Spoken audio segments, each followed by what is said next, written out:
Hello, boys. What torment would you like today? I don't know. I'm kind of down for anything. Just not like pitchforks. Not because they're bad, they're just...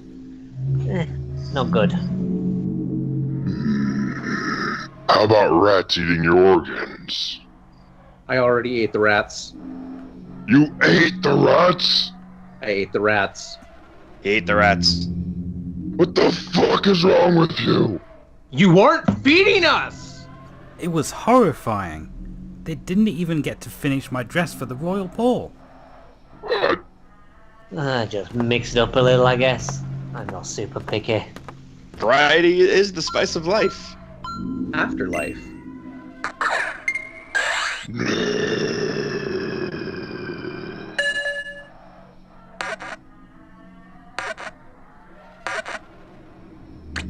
What? Hello, boys! What the hell are you doing here? In hell? Hell? This isn't hell! This is the basement! But never mind that. Did you see that Digimon I just caught? This game is amazing! I'm totally hooked! None of this makes any sense. But I guess you saved us, after selling us. That's right! Now get back to work! I need all of you to focus on this new fad of collecting fake anime things while I become a Beyblade champion! Later, boys! I lied. I still hate him.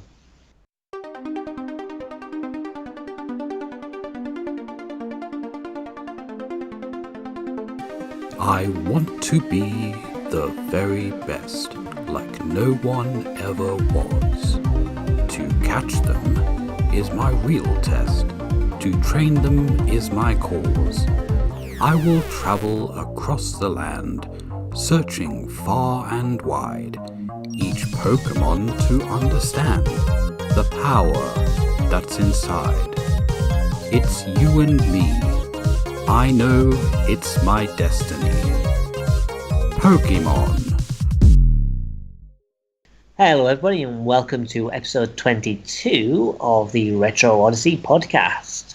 I'm joined as always by my fellow co-hosts, Steve, Ryan and Matt. Hey guys, how y'all doing? Good morning. Hello, not bad. I am tired. Yeah, I'm tired. I'm also a little bit hungry as well. So have you had a good week? Good month, rather. It's been a month since we last joined forces to have a chat. I moved house, got married. It's been kind of nuts over here. Well, congratulations. Pretty eventful month then. Thank you. So, like, half of the podcast is married now. So what we need to do, if me and Ryan kind of like split a plane ticket. Well, for October's podcast, I was married. For November's, this month, Steve's married. So one of you guys need to get married in the next month. Well, I was thinking we could kill two birds with one stone. If I can kind of like get a plane to America, then me and Ryan can get married. You know. Well, I have to finish getting divorced first, but. Well, we can work something out. Yeah, it's legal now. Yeah, I'm sure. It's fine. You'll be able to sort something out. So anyway, in terms of gaming, what have we all been playing? I mean, for me, I've been mostly playing Pokemon. The new Pokemon game, Sword and Shield. I went through on a Nuzlocke, and I beat the game on a Nuzlocke, which got a bit tricky in places, but I was successful in the end. And now I'm replaying the game, but properly. I'm going through it bit by bit and trying to build up the Pokedex and everything. It's pretty enjoyable. I won't go into too much details because, it's a Pokemon podcast. And I've also been playing Ring Fit Adventure. How is that, by the way? Decent.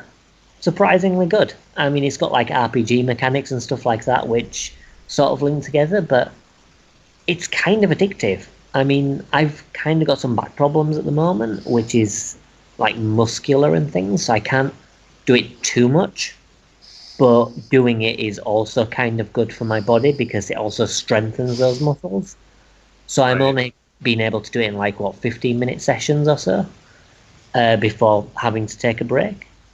But yeah, it's pretty good, to be honest. I'm feeling like a lot of benefit from it, and it's kind of addictive. I don't really like exercising or doing running, but like you move along by doing like jogging, and you can run to go faster, which you get more points and more experience if you do that. So I'm kind of more inclined to run rather than do light jogging. And the exercise are kind of good because you have some basic exercises, you've got some more energetic stuff, you've got some yoga style things, and the game gets you to do stretches before and after. And they're not overly done as well, so you're not doing it for too much. And it feels like a good workout experience. And there's some points where some of the exercises get a bit difficult. Like there's one level, and they introduce like this, like a zip line. There's a zip line, and you have to pull the ring apart and hold the ring apart to stay on this zip line while you're going down. And this zip line seems to take fucking forever. So I'm holding this, my arms are fucking shaking, holding this thing opening. And it's just how tight is the ring? Like, how much tension is on that ring? Quite a lot, really. Like, it's really well designed. Like, people have tried to put it through its paces, and it's got a lot of resistance. You'd think it was quite cheap, but, like, you can push it. Like, I push it, and I really push it to give some resistance, because I want that good XP, And, like, you pull it as well, and you can pull it quite forcefully, and there's no signs of damage or anything like that, and everything seems to react well. And in terms of like how the Joy-Con sense what you're doing for the exercise seems to be pretty good. The only issue I've had is that the one that straps onto your leg, it can kind of slide out of position if it's like on top of trousers. So I have to do it really tight for it not to slip. I think it's supposed to go on like shorts or something, or on bare leg, like under the trousers, I think is the intention. But I can never be bothered doing that.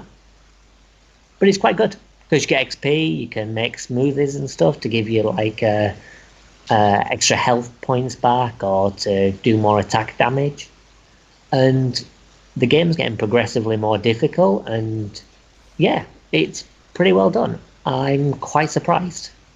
My only real issue is that it kind of feels like it might be kind of not necessarily overpriced, because it seems like quite a long game and it's a really well done game, but the actual price of the game is quite pricey, and I feel like this probably should have been like €60 even with the peripheral. But it kind of feels like Nintendo thought, well, we've got a well-made full game and a peripheral, let's just charge more money for it. And I kind of think... How much is it? I think it's like €80 normally. Oh, shit. Yeah, but like I went into game and it was like €70 or 65 or something like that. They undercharged me by like €15. I went to the shop. Stuff. Well, they put it through and it's like, oh, it's coming up at da price. And I went, oh, that's good. He's like, yeah, it's supposed to be this price, but the machine's saying this, so this. Yes, it's this. And I was like, all right. Don't say no. Yeah, exactly. She wasn't complaining. See, I wasn't complaining. Like, she knew full well that the price was supposed to be higher. I knew it was supposed to be higher. The machine's saying differently, so it was just like, okay, there you go. I think she kind of let it go through because, like, Game have an offer where you get, like, a towel or something, like a ring-fit towel that was supposed to come as a free gift, and they'd run out of them. So I think it was like, okay, you don't get your free gift, but you get it for cheaper, so there you go. There's your free gift.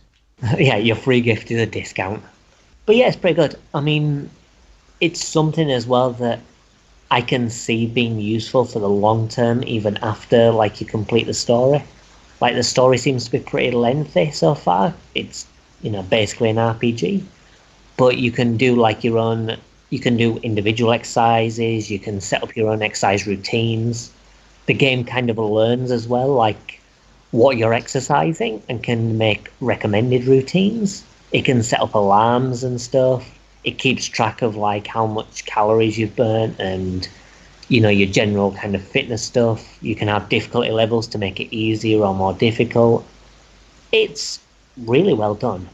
I mean, like, I've tried, Wii Fit stuff, with like the balance board and stuff, and it just kind of feels like it's there. But this surprised me. This surprised me a lot.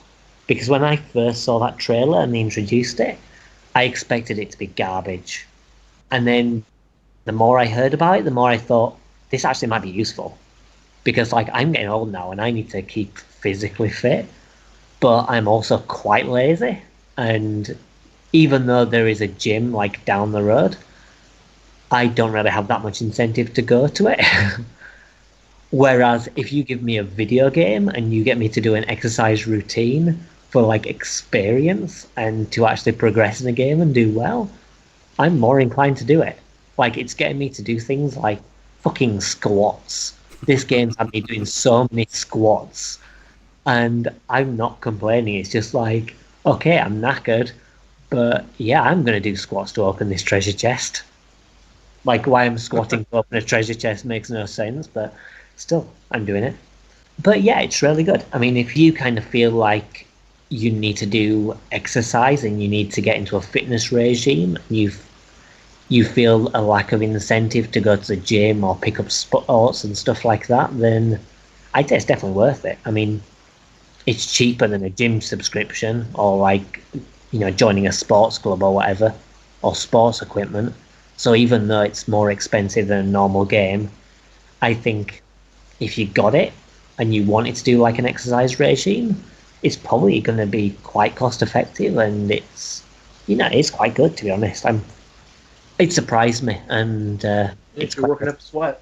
Yeah, and like that. What prompted me to get it is I saw some videos where they got like proper gym instructors and gym trainers to actually try it out, and they were actually quite surprised because the game was giving you quite good instructions as well. It's kind of making you do, you know, good exercises. It's instructing you on how to do it well. It's telling you when you're doing it wrong. It's, you know, telling you when you should breathe and whatnot.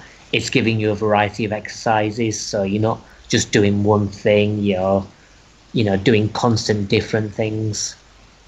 And like even with, it doesn't start out that way. It starts out you can do what you want, but like a couple of worlds in, you start unlocking the ability to do extra damage to enemies based on colour. Now, like red enemies, if you do red exercises, it does more damage. And obviously, the exercises with different colours for different parts of the body and different types of exercises. So it encourages you to mix up attack styles against enemies by having this kind of, you know, extra damage output against these enemies. So the game's kind of saying, yeah, you should probably do some exercises like this. I might have to look into this. Yeah, it's quite good. As I say, if you're looking to get into a fitness regime, it's certainly given me the incentive. I've never had any incentive to do exercise, but when I'm done with the session, it's because I feel like I can't do more because of, you know, my back issues at the moment, and I feel like I have to give it a rest. But then I'm also kind of thinking, can't wait till the next time. Like, I've not done it, well, I didn't do it yesterday, but like today I kind of think I want to get back into it and progress a little bit more. It's good. Anyway, what about you guys? What have you guys been up to? I've mostly just been playing Smash. They dropped Terry Bogard in the last character of the fighter pack a couple weeks ago, and he's pretty fucking great. Yeah. They should be announcing the final one soon, shouldn't they? I think he was the final one. They should be announcing the new fighter pack soon. Terry Bogard was number 4, wasn't he? No, he's number 5. Is it? I'm pretty sure. Let me think. Let's see. They released. We had Joker, we had Banjo, we had the Hero, and we have Terry Bogard. Oh, maybe he is number 4. Okay. I mean, he's number 5 for DLC, but there was the Piranha Plant. Right, okay, maybe that's where I was going because Piranha Plant wasn't part of the fighter pack. Yeah, he's the bonus one. So they need to announce one more, which I imagine will probably be at the Game Awards, maybe, unless they have like a direct this month, which is possible because it's been a while. I heard rumours that Gordon Freeman was going to be a fighter, and then I just found out like this morning that was just like some guy lying. Oh, did they clarify that it wasn't going to be? Yeah, some guy just went, nah, I made it up. It would have been cool though. I mean, he probably wouldn't have fit in that well, but I mean, we have Snake. Bayonetta doesn't really fit in the world either, and Snake certainly doesn't. Yeah, so I mean, it wouldn't exactly be against it, but with Half-Life Alex and stuff coming out, which we'll touch upon later when we do the news segment. There's the potential that Half-Life, or at least Valve, are starting to become more active again. So the chances of Half-Life games coming to Switch, I mean, it's a possibility. Because as well, they've done like famous franchises and stuff like that from a variety of different generations and different genres. And having someone from a first-person shooter, as iconic as Half-Life, it would fit. Something like Doomguy or Gordon Freeman, would kind of be a good one for something else, especially if they were to release like a Half-Life collection with Half-Life 1 and 2 on it, which would be neat. Hell, just give me Half-Life 1, I'd be happy with just the first one on there. Any Half-Life on the Switch would be good. Right. Wouldn't be a bad thing. Yeah. We'll see what the final one is. So far, I've only picked up, obviously, the Free Piranha Plant and Banjo. Which, what do you think to Banjo, by the way? I liked Banjo. He's really different compared to what... I tried playing with him for a bit, and I just couldn't get into him. I kind of like the idea, but every time I practice with him against the AI, I always lose. So I'm very, very bad. He's weird. He's weird because he has a move that turns into, like, it completely changes. Like, you can go and shoot an egg, but then you can hold it, and then suddenly you're holding Kazooie like a rifle.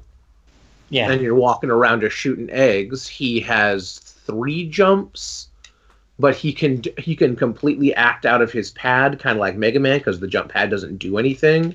He's just a little different. Yeah, I think he's just one of those technical ones, as you say, where you kind of have to get used to using him. But Terry does a thing where he's kind of like Ken and Ryu, where he has all his manual inputs. Yeah, but aren't they like proper fighting inputs as well? Oh yeah, they're proper. Yeah, they're proper manual inputs just from the game. But you can also just use, the B button. Oh, okay. So you can just do simple versions, or you can do like the proper fighting. Yeah, you can do the proper versions, and you get like there's a small advantage to using the proper versions. Like I think it's mostly you have like invincible startups and stuff like that. Oh, okay. That's pretty cool. And he has like a light like all his specials have the light version and then like the heavy EX version. Oh, okay. That's neat. So he's quite fun. And what's really cool is his adventure mode. Well, classic mode.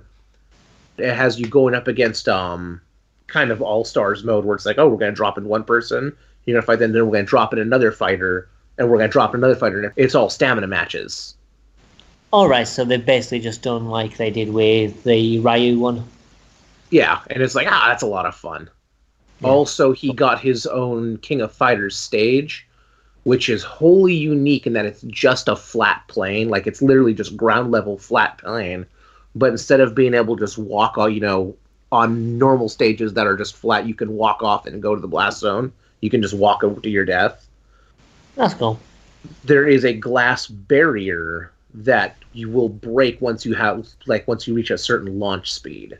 So you'll get bumped up against this wall to, simulate like a classic fighter stage. And that's also really neat. But yeah, that's what I've been playing. So, who else? Well, I've been playing Man of Medan, mostly. It is the latest game from Supermassive Games. They're the guys that did Until Dawn. And it's essentially the same kind of thing. It's a horror game where you control like various different characters and you've got to make decisions for them, and there are like various quick time events and stuff like that. It's supposed to be quite short. Basically, they're doing a trilogy of these games. I believe they're calling them the Dark Pictures Anthology, and it's going to be 3 shorter games rather than like 1 longer game. And obviously this is the first one. I think it's meant to be kind of like between 4 and 6 hours. I'm currently 3 hours in, so I'm probably like just over halfway or so. And it's really good so far. It's essentially Until Dawn on a boat. Yeah, I've been looking forward to it. I just, with everything going on, I haven't been able to pick it up. I was able to find it in the Black Friday sale for the PlayStation Online for like $15.99. So I picked it up. And yeah, basically, after I finished Until Dawn, what I really wanted was like more Until Dawn, and that's basically what this is, just on a boat instead of on a mountain. I'll definitely check that out, because Until Dawn was one of those that, like, a friend of mine and I played it. One of us making decisions, one of us holding the controller. Played it with my wife, where she was just watching me play and, you know, helping me find stuff. So it's a good type of game for playing with people. Well, actually, Man of Medan does actually have a dedicated co-op feature as well. Oh, I forgot about that. It isn't like a split screen thing, so you do actually have to have separate systems. They couldn't even do what they did for their last game and have you use your phone? Not as far as I'm aware, but the good thing is, if you have a friend who has PS4, you can send them this code, and they don't actually have to buy the game. They just have to download the trial version. Oh, that's good. And as long as they're playing with you, then they can like play along without having to buy the game. Oh man, it's the DS download system for PlayStation. That's awesome. So I think the way it works is you kind of like, you're playing as different characters, and the other player is kind of like doing something different in like a different part of like the boat or whatever section you're in, and you need to like confer back and forth about stuff, I believe. Okay. I think that's how it works. I mean, I've just been playing it solo, but I believe that's how the co-op works. See, I was thinking they would utilize the cell phones again, because the last project they did was Hidden Agenda, which was, you know, you get a bunch of people around with their cell phones and you can make decisions and stuff, just like Until Dawn. Yeah, I've not heard about any kind of phone functionality. It may very well be there, and I've just not heard about it. Yeah, it's definitely one to check out. But yeah, that's mostly what I've been playing, plus more Binding of Isaac, more Final Fantasy 14, obviously. Every month. Next on the docket, though, is Nier Automata, which I bought in a Black Friday sale for PlayStation 4 for like $17.99. So after I finish Man of Medan, I'll be playing that. I've heard from several people that the game is very good. Yeah, I basically want to play that because there is a crossover raid with Final Fantasy 14 that they released recently, which is pretty good. And I kind of wanted to get the backstory on that, so, you know, I've been after it for a little while, and $17.99, you know, I'm happy to pay that. So, Right. Yeah, it's good a reason as any. Yeah. So yeah, what have you been playing there, Stephen? Mostly just, I mean, I haven't had a whole lot of time for gaming the past month, but mostly picked up Minecraft on the Switch. Was messing around in that, Binding of Isaac, and then Pokemon Sword. So not a whole lot going on here. If you ever want to chill on Minecraft with on the Switch with like the Mario stuff going on, which is wacky, I'm always down. Oh, that's right. I forgot you spend a lot of time on there. I do. I haven't played in a few months, but yeah. Oh, the other one, I started The Outer Worlds on Xbox Game Pass, but then, you know, got super busy and, you know, haven't gotten back to it. But that one's really good. I'm really looking forward to getting through that. Yeah, I've heard good things about that. I know there's at least one more thing that Ryan's played this month, actually, because I watched his live stream of it. You did the Mario 64 All-Stars stream? Yes, I did. So there is a charity called Extra Life. It's I would call itself a charity since they work with the Children's Miracle Network mostly. They have a huge event once a year called Game Day at the beginning of November, where basically they do a massive 24-hour stream and a whole bunch of people get involved.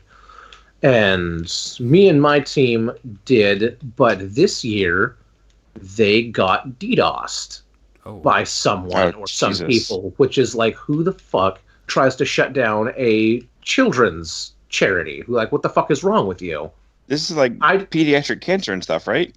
Yeah. Children's Miracle Network works really close with like St. Jude. Yeah. And hospitals like that. And it's like, what the fuck is wrong with you? So I got real mad because I did a playthrough. I did a classic Mario Marathon.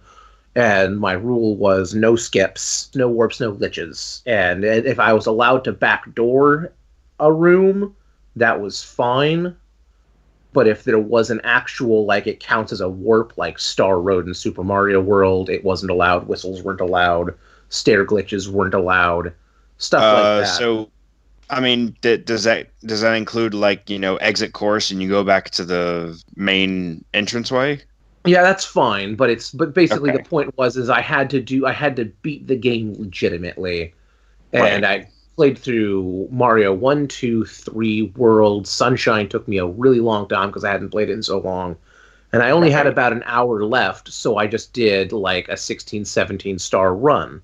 The next day, which I broke my rule to go through Super Mario 64. The very next day, we get an email, our team does, going like, hey, by the way, this happened, which explains why, like, the website was constantly crashing stuff, and I got really mad, and about a week later, I decided to play through Mario 64 120 stars. I was just since I cheated on it for the main event, I decided to go 100%, because, like, those charities are still, like, the charity links and stuff, and this whole thing is still going up for this year all the way to the end of December.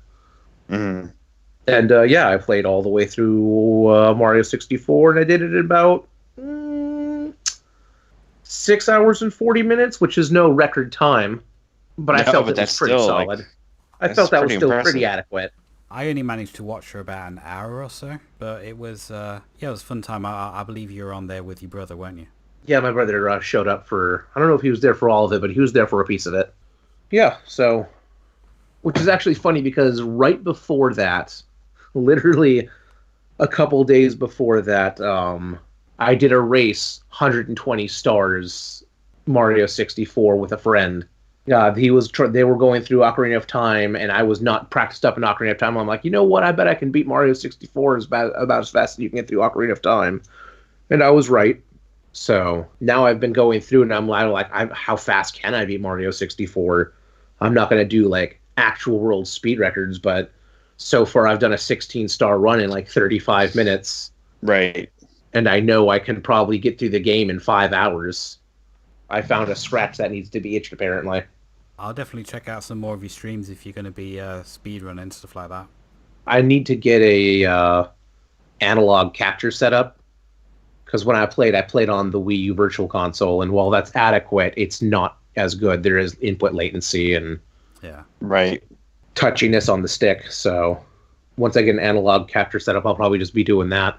One thing you can do for that is because I basically have a standard capture card, HDMI input, and I Right. capture everything with that because I have the stuff to convert the older signals into HDMI. What converter box do you have, and does it split or is it just straight up convert? Okay, so the big one I have, it's an 8 input hub that's got 2 composite, 2 component, 3 HDMI, and a VGA, all going into one HDMI port.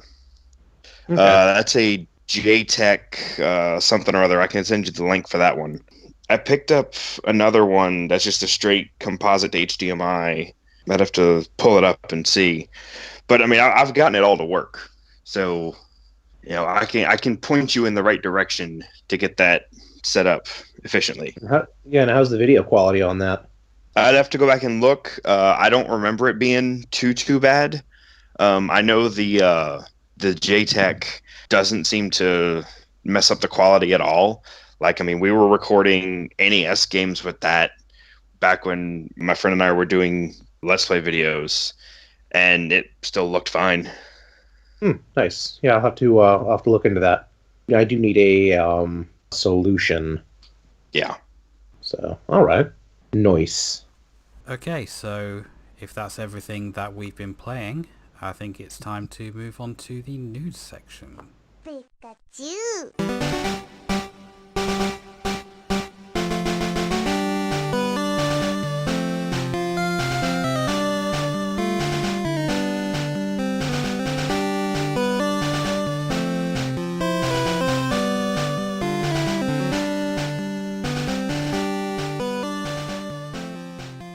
Okay, so time for the news this month. We have a few topics to bring up here. The first one, kind of like a continuation of one of the topics we talked about last month, with Doom Eternal being delayed until next year. And basically they said anyone that pre-ordered will get Doom 64 for free as like an apology. We kind of like speculated that Doom 64 would be like still coming out this year like they said it would be, but no, they've put that back until next year again. So that's not good. Whoops. I'm sure it's finished. They could just give it to us, but they're not gonna. I don't know why. That doesn't make any sense. Doesn't seem terribly complicated, and yet here we are. So yeah, they're just gonna release it at the same time as Doom Eternal now. Which I mean, corporations. For twice the Doom. Yeah, it's a shame because I do definitely want to pick that up when it comes out. I have actually been replaying the PC port that I've got, and it is a really good game. It's a really good game, and I was able to be able to pick up the official thing. But yeah, no, a few more months yet. More like Doom: The Eternal Wait. Yeah. Ha But anyway, on to the next news topic then. There is a new SNES game which has just been released. It is called Yo-Yo Shuriken. You play as a ninja and you have like waves of enemies coming like from the sides. Kind of like classic twin stick shooter kind of like setup really. And yeah, it has just come out on physical format for a 30-year-old console. Well, here's the real thing, because it's like, yeah, occasionally these old consoles do get re-releases. Like a couple years ago, there was Super Turrican Director's Cut, or whatever it was, that came out, and that was released for SNES. And then Capcom did a re-release of Mega Man X for Super Nintendo, which was super cool. We got Star Fox 2 from the SNES Mini. It's true that they did release that, but as far as physical formats go, is this game actually like licensed by Nintendo? Like, is this a proper release, or is it just like we don't give a shit? You can put games on there if you want. Oh, I don't think it's actually licensed or anything. I mean, the artwork doesn't have like the seal of quality or anything like that, and it's not like on a proper grey cart. It's actually on a red one. Still cool though. Yeah, anyone can pretty much release games for old consoles. I mean, Nintendo's not going to go out. Well, it's Nintendo, so you wouldn't know. But they might. But people have released games before, like in a similar way, and they've not really had any problems with it. You can also buy it as a ROM as well. Mm-hmm. But if you want the proper package, you can get it with box, cart instructions as well. I'm not actually seeing a price for the full thing, but the ROM is like $5. That's okay. That's pretty cheap. But yeah, I'm not seeing a price for like the actual cart. I'm just looking on the site now and I don't see it, but I would expect it to be quite a bit more than $5. Probably, yeah, no, because just the cost of producing that cart is probably like a solid $15-$20 now, just because either you're using old carts, in which case it's cheap, but you're destroying old games, or you're having to produce proprietary fucking hardware to hold the software. This is definitely like a custom cart, you know. It isn't a reused old one. It's like translucent red. Oh, so well, it's one of those. About more about the chip inside. All right. Oh well, yeah. Because you can buy replacement carts pretty easily. Yeah, the replacement shells are pretty common. It doesn't really say, to be honest. Even doing a Google search, I can't actually find a shop selling it, unfortunately. But like I said, the actual ROM is available for $5 if you wanted to check that out. How fun. So another bit of news that we have is the Rad 2X cables, which are a new line of cables for retro consoles. They're expensive, but I've seen reviews on them and they are meant to be really, really solid. You're looking at about £50 for each cable, and it's like a HDMI cable. And like I said, reviews have been really, really good. Very low latency, very good quality. They have TurboGrafx 16, they have Mega Drive Genesis, Mega Drive Genesis Stereo, Mega Drive 2, Sega Saturn, they've got Neo Geo, PlayStation, Super Nintendo, N64 and GameCube, because they all use the same connector, so it's just one cable for the lot. That's the whole list. Hey Ryan, I think we may have just solved your issue. See, my big thing is I really don't like playing my analog consoles on an HD TV. Like, call me Oh, a well- purist. In that case, you're just being picky. Yeah, I mean, yeah, and that's why I kind of want to do a signal split, which is pretty easy to do for an analog composite component, just to get a splitter. Right. Those are cheap as hell. My setup has always been the end result is HDMI and using Right. HDTVs for everything. So, But I have a 41-inch CRT that's in excellent condition in my game room. man, your back must be in terrible shape. It's actually not as heavy as it looks. I mean, it's still a pain to move. It's better with two people. Right. I've got a 32-inch CRT Sony Trinitron, which is one of the later flat screen ones that they did. And that almost killed me, getting it up 2 flights of stairs. Oh, God. I didn't have to carry mine upstairs. Jesus. If I ever leave this house, that TV isn't coming. That TV's staying right where it is. Either that or you pay some movers to do it for you. They would die. Okay, well, we have one more piece of news, which is... Not Half-Life 3. Yeah, Half-Life 3 isn't coming out. But here, have a VR game because fuck you. Just because it's VR doesn't mean it's bad. I mean, it might be bad for some people, but it doesn't mean it's bad just because it's VR. It's bad because very few people are going to be able to play it because you need VR and VR's not cheap. It also makes a lot of people Right now. sick. Yeah. If you look at the trailer, it does actually look good. And I'm hoping that some crafty modders manage to mod it so that it can be played off VR. Mhm. Like, I don't know how VR stuff generally works and whether you can un-VR things easily enough. Because, I mean, a lot of VR controls are done with analogs and whatnot. So I suppose it can't be too difficult. I mean, there are games that have VR versions and console versions, like Resident Evil 7, for example. Yeah. I mean, I can't see Half-Life Alyx, though, being available for non-VR stuff. Because when they did the announcement, they said it's for the VR da-da-da-da-da, and it can be used with these other VR devices. So it seems like it's going to be made exclusively as a VR game. But I reckon that there's going to be some Half-Life fans out there that are going to mod it so it can be used without. I imagine. I hope. Right. Because I want to play it. I'm assuming this game won't continue the story of Half-Life 2. Otherwise, they No, would it have just seemed- made Half-Life 3. It's 1.5, so basically it's set before Half-Life 2 during the conflict before Gordon Freeman comes. So you play as Alex, and this is the fight against the Combine before Gordon Freeman turns up. The G-Man's going to be in it, the suit dude, and maybe we'll develop his story, so we'll find out more about him and what he is. But with regards to, like, everything else, I can't imagine it will advance much story. But either way, it still looks kind of cool, to be honest, and makes me wish I had VR. But my laptop's not good enough for VR. And paying for a good rig, and paying for VR, and paying for the game, nope. Yeah, not gonna happen. Exactly. Not for me either.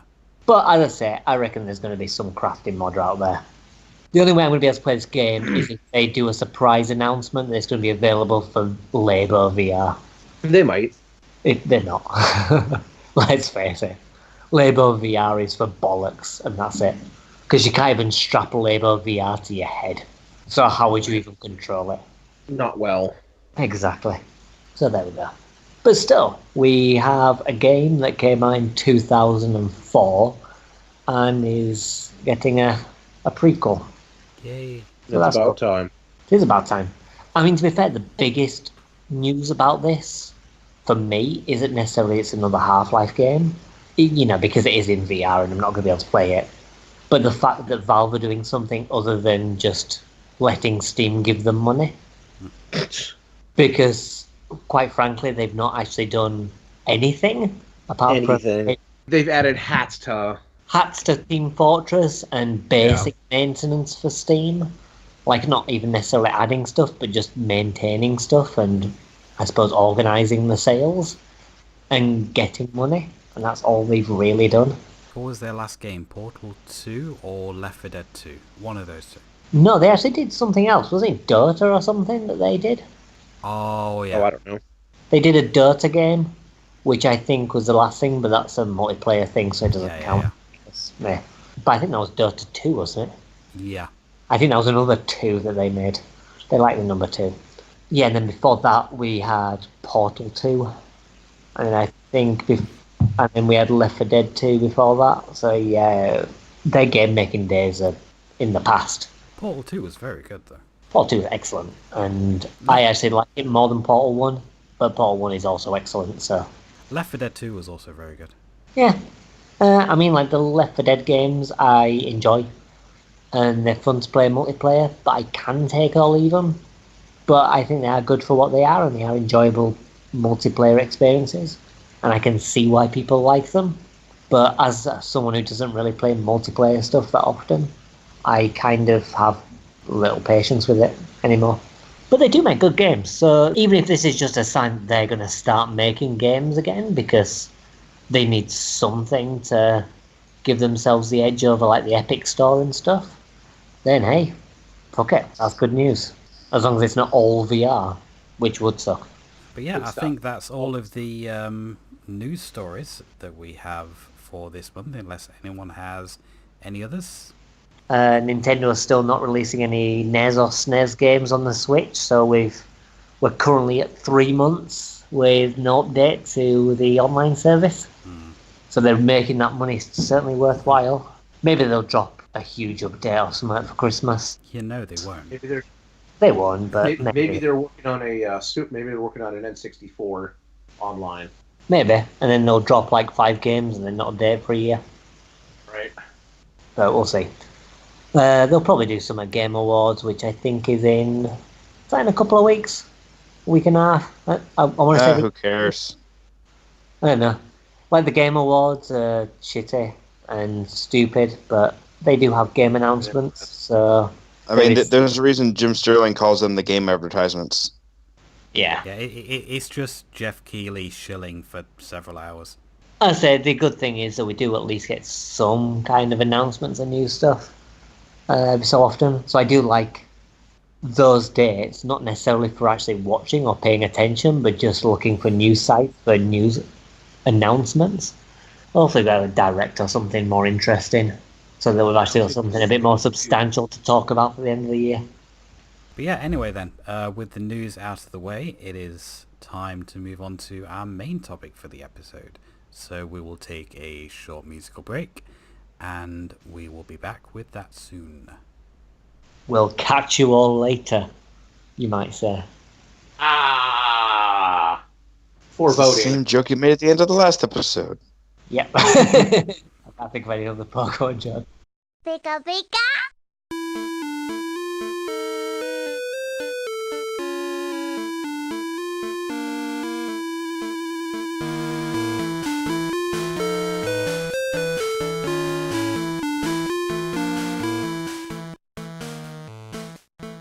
Okay, so straight into our main topic, we have Pokemon.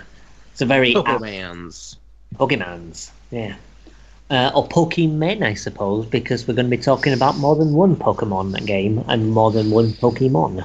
We've kind of themed this to tie in with the new Pokemon games, which came out, 2 weeks ago, was it? 2 and a bit weeks or so. I don't remember the day when they came out, but Sword and Shield came November out 15th. November 15th. Hot Yeah. damn. About, So, two and a bit. about 2 weeks. Yeah, 2-3 weeks. So yeah, there we go. We have new Pokemon games for the Switch, which are the first mainline Pokemon releases on a console. Obviously, we have had spin-off games on consoles before, but these are the first mainline ones. But with So, the but- advent of the Switch Lite, is it really? Well, I suppose so, if you're playing on a Switch Lite. But yeah, if you're playing on a regular Switch, then this is a proper home console release. So we're going to celebrate that by talking about Pokemon. So, Pokemon. What's your history with the series? When did you start getting into Pokemon? I never did, honestly. I think I was like a little bit too old when the Pokemon craze first kind of kicked off. It's just something that kind of passed me by. I mean, you have gone into it because you do play Pokemon Go, so you have some experience. Was Pokemon Go your first Pokemon experience? Actually, yeah, I think it might have been because that came out before Let's Go, didn't it? Yes. So yeah, I think that probably was my first Pokemon experience. But that is a very, very different beast to the console games. I mean, it is still, your first experience with Pokemon, because I imagine there's a lot of people who started with, other games that weren't the mainline ones. I mean, you've got so many spin-off titles, and I imagine things like maybe Pokemon Snap, for example, I can find bringing in a certain audience that maybe weren't aware of Pokemon before, just because of its nature of being more of a, I suppose, a photography game more than anything, or an on-rail shooter in a way. And you've got all these different spin-offs, like we've had pinball, we've had all the different Pokemon mini games and stuff. That I can imagine there's a lot of jumping off points for people when it comes to Pokemon. So having your first Pokemon experience as Go isn't necessarily too obscure, I suppose. I imagine it's probably the same with a lot of people. Yeah. Yeah, I mean, for me, it's basically something to kind of like just do with my phone when I'm bored. I can just go on and, as I've said before, there's a gym like within range of my house. I like the aspect of filling out the Pokedex. Which really is the main draw of Pokemon. I mean, that's the kind of thing that keeps people hooked, and was the tagline for like many years, gotta catch them all. Yeah. Until recently when you couldn't catch them all.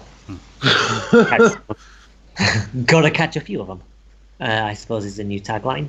But yeah, I mean, that is the kind of draw. It does have this addictive nature, because whether or not you're catching them or just encountering them, you fill out the Pokedex, and it is quite addictive. I mean, for me personally, I started with Pokemon Blue. Wasn't necessarily in... When was it? 90s? I want to say 94 or 92 or something. When was the first? 97? 95? Red and Green came out in 96 in Japan. Was it 90? I thought it was... Probably 97. Was it like 97 or 98 here in the U.S.? Yeah, the U.S. we got Red and Blue in 98. That seems very late. I was kind of veering towards the earlier part of the 90s, just because 97, 98 is quite late on, because that's like almost N64 era. Or that is in N64 era. Yeah. So looking back at Red and Blue and comparing those to like N64 games seems kind of strange, I suppose. But yeah, I suppose you're right. I don't think it was necessarily straight away. My friend had Pokemon Red on the Game Boy, and then, I don't know, maybe half a year later or something, I got a Game Boy with Pokemon Blue. And then we got that fancy link cable to trade between each other and battle. It always would end up being like Mewtwo's and versus Mewtwo's and things like that, because, children. Right. But yeah, my god tier can beat your god tier. Oh, okay. So yeah, my first experience was kind of back in the day. Not when it originally started, but definitely with the first gen. Even with stuff like Pokemon cards. Pokemon cards came in, and I did collect them for a bit. Although when I started collecting them, it felt slightly childish. So it was definitely on the kind of cusp of when I was getting maybe a bit too older for, Pokemon cards at least. But yeah, I was an early adopter. And I think you were too as well, Steve? Yeah, so I was full on into Pokemania. I got in 99 when Pokemon Yellow came out. And, I mean, I had all three of the original games. I got all three of the sequel games. I watched the anime. I had the trading cards. I had the trading card game video game. Like, I was full on into Pokemon. I mean, it was strange. It was like this massive phenomenon. And it's really bizarre how it took the world by storm, because I remember people saying, oh, it's just a fad. And here we are, like, however many years later, and it's still going. and it's pretty much as strong as it ever was. I mean, the sales of the recent Pokemon games, despite all the controversy, have been like a resounding success. You've had the Pokemon Center recently in London, which have had like, what was it, 7-hour queues or something? Oh, yeah. What is the Pokemon Center? Well, Pokemon Center is basically just a Pokemon shop. I think there's one in Japan and maybe one in New York or something. Yeah. There's like so few of them. And they opened one recently in London, but they only opened it for like, I don't know, a month or something. And it just had ridiculous queues. People were going there at like early hours of the morning, and there was like an average of, maybe 7 hours wait or something to actually get in the shop. And pretty much everything sold out so quickly. I wouldn't queue for 7 hours for anything. No, neither would I. But like, I mean, stuff like there was London-specific stuff like a fancy Pikachu in like gentleman's clothes, which obviously sold out really fast and are probably going on eBay for a fortune at the moment. Oh, yeah. Yeah, it's one of those things that's a bit crazy because they kind of thought, for a few days it's going to be really busy, and then it just kept like that until it closed. So it was silly. Like I say, they had to basically just kind of have people there saying, okay, the queue's closed now, and they'd close the queue like 11 o'clock in the morning or something, just so that everybody could get a chance to get in the shop before closing time. It was ridiculous. Like I said, Exactly. Pokemania. Yeah, I mean, to be fair, Pokemon has been like pretty strong throughout the years. It's had its ups and downs. I mean, obviously, like the original release in the 90s was a big point, and then probably the release of Pokemon Go spurred the next verge of Pokemania again. And then obviously it's kind of had a bit of a lull in the middle, but even in its lull, it's still been pretty strong. I mean... Well, and you look at it, the first games sold very, very well. They were some of the best-selling games on the Game Boy. Yeah. I mean, when I had a Game Boy, that was the only game I had. I think I remember getting Pokemon Yellow at some point, and then I think it was just Crystal. I don't think I got Gold and Silver. I think I ended up getting Crystal when Crystal came out. But yeah, that was pretty much all I had on the Game Boy was Pokemon. Yeah, Yellow was my first Game Boy game. So the sequels actually sold really well. I don't remember if they sold as much, but I want to say they got close. There was a big dip in the third generation because a lot of us fell off and they made some changes that people didn't like. Well, there was a generational gap as well, which, as you say, like a lot of people kind of who were in the original Pokemania, got a little bit older, so maybe grew out of it, which is certainly what happened to me. And then you also had like a console generational gap as well. So the massively successful Game Boy, you then had to get a Game Boy Advance if you wanted to play Generation 3, which, I mean, did sell well, but it definitely was one of their weakest ones. I mean, I can say I personally dropped off there. Like, I didn't play the Gen 3 games until I went back years later. Generation 3 gets a lot of love, but honestly, it does. That's where I started. That's honestly the weakest one for me. I don't like Generation 3 at all, at all. I think the main games in the series in Generation 3 are bearable at best.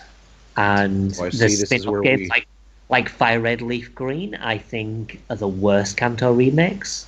Personally, I think Let's Go is the best of the Kanto games, followed by obviously like Yellow, and then Fire Red, Leaf Green are just kind of okay. I'm not to say that the Pokemon were bad. Generation 3 did introduce some good Pokemon. I just don't particularly care for the games that much, for varying reasons. Yeah, like some of my favorites came about in Gen 3. It was a dip, and I think the thing that hurt them the most was not being able to transfer your Pokemon from the original games, just because of the difference in hardware. So it was a dip, and then Gen 4 was massively successful. Gen 5 was a bit of a dip. Gen 6 and 7 were trending upwards. It's been up and down for 20 years. Yeah, but it's still been despite it being like up and down, it's still been pretty successful, even in the down Oh period. yeah. I mean, comparatively compared to other games and other series, it's still been like really popular. I mean, like, I think when somebody figured it out, Pokemon is Nintendo's second most profitable franchise. I mean, Pokemon is bigger than Mickey Mouse. Yeah.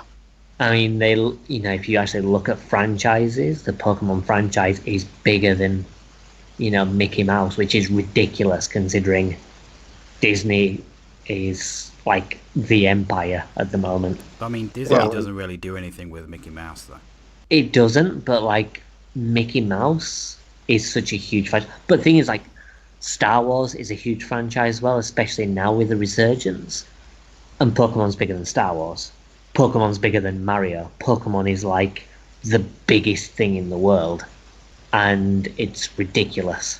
Well, like, you nailed something when when Nintendo's like, okay, we own Pokemon, and then they're like, this is so big, we need to make the Pokemon company to handle Pokemon all by themselves because we can't.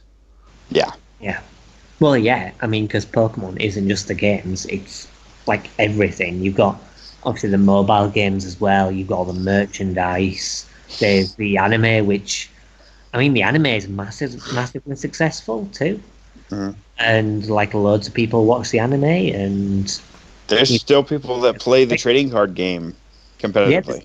oh yeah, of course. How could I forget the trading card? I mean, apart from the trading card game, which honestly, like, there's very few people I know who actually play the trading card game, and the people I know who play it, I don't know like in real life. I just know of them through the internet. People I know that collect the Pokemon trading card games just collect them, and they have an album of them, and that's their extent. I know a couple of people who actually play them. Like, They quite a actually fair play the bit. trading card game. Yeah. Yeah, I mean, to be fair, it's quite interesting. I've played the trading card game for the Game Boy, and that's a lot of fun. And I've kind of dabbled in some of it. I'm still not overly familiar because the rules have changed throughout the years. But it's actually a really cool card game, and it's a shame that a lot of people collect the cards for collection's sake rather than actually playing it, because it is quite a cool card game. I do see the appeal of the card game. I mean, when it comes to card games, I'm more into Magic the Gathering, but I can definitely see the appeal of it. Yeah, I mean, it is a well-made card game. But Pokemon as a franchise is just so huge. It's like literally everywhere. It's not surprising it's so big. And honestly, I think it also leads to one of the problems with the franchise. I think the franchise is so big that it makes the disappointing parts of the franchise so much more profound.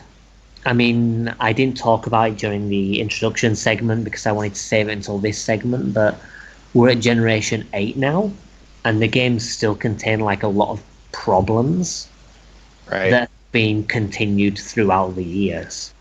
But even just in terms of general polish, considering Pokemon is like the biggest thing in the world, there are some parts of the game that look nice, they look pretty. But then there are other parts that look like garbage. Like the introduction, as soon as you exit your house and you see this house with all the flowers and stuff, that looks nice, that's pretty.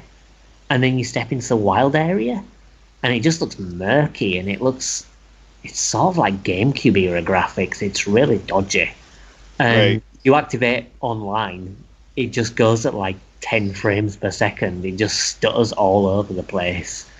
And you just kind of think, considering the amount of money that the Pokemon Company has, this game should be a lot more polished. Because you look at games like Mario Odyssey, and despite not liking Breath of the Wild, you look at Breath of the Wild and how polished that is, and you kind of think Pokemon is bigger than all of these put together, and yet has a lot less polish.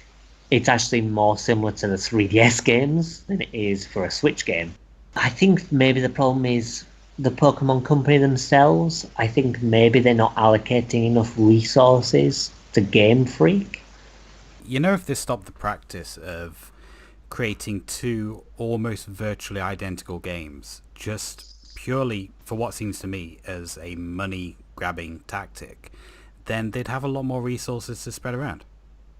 But I mean, they are two identical games. So, I mean, does it really take that much more time just to say, okay, this Pokemon are just for this game, this Pokemon are for this game?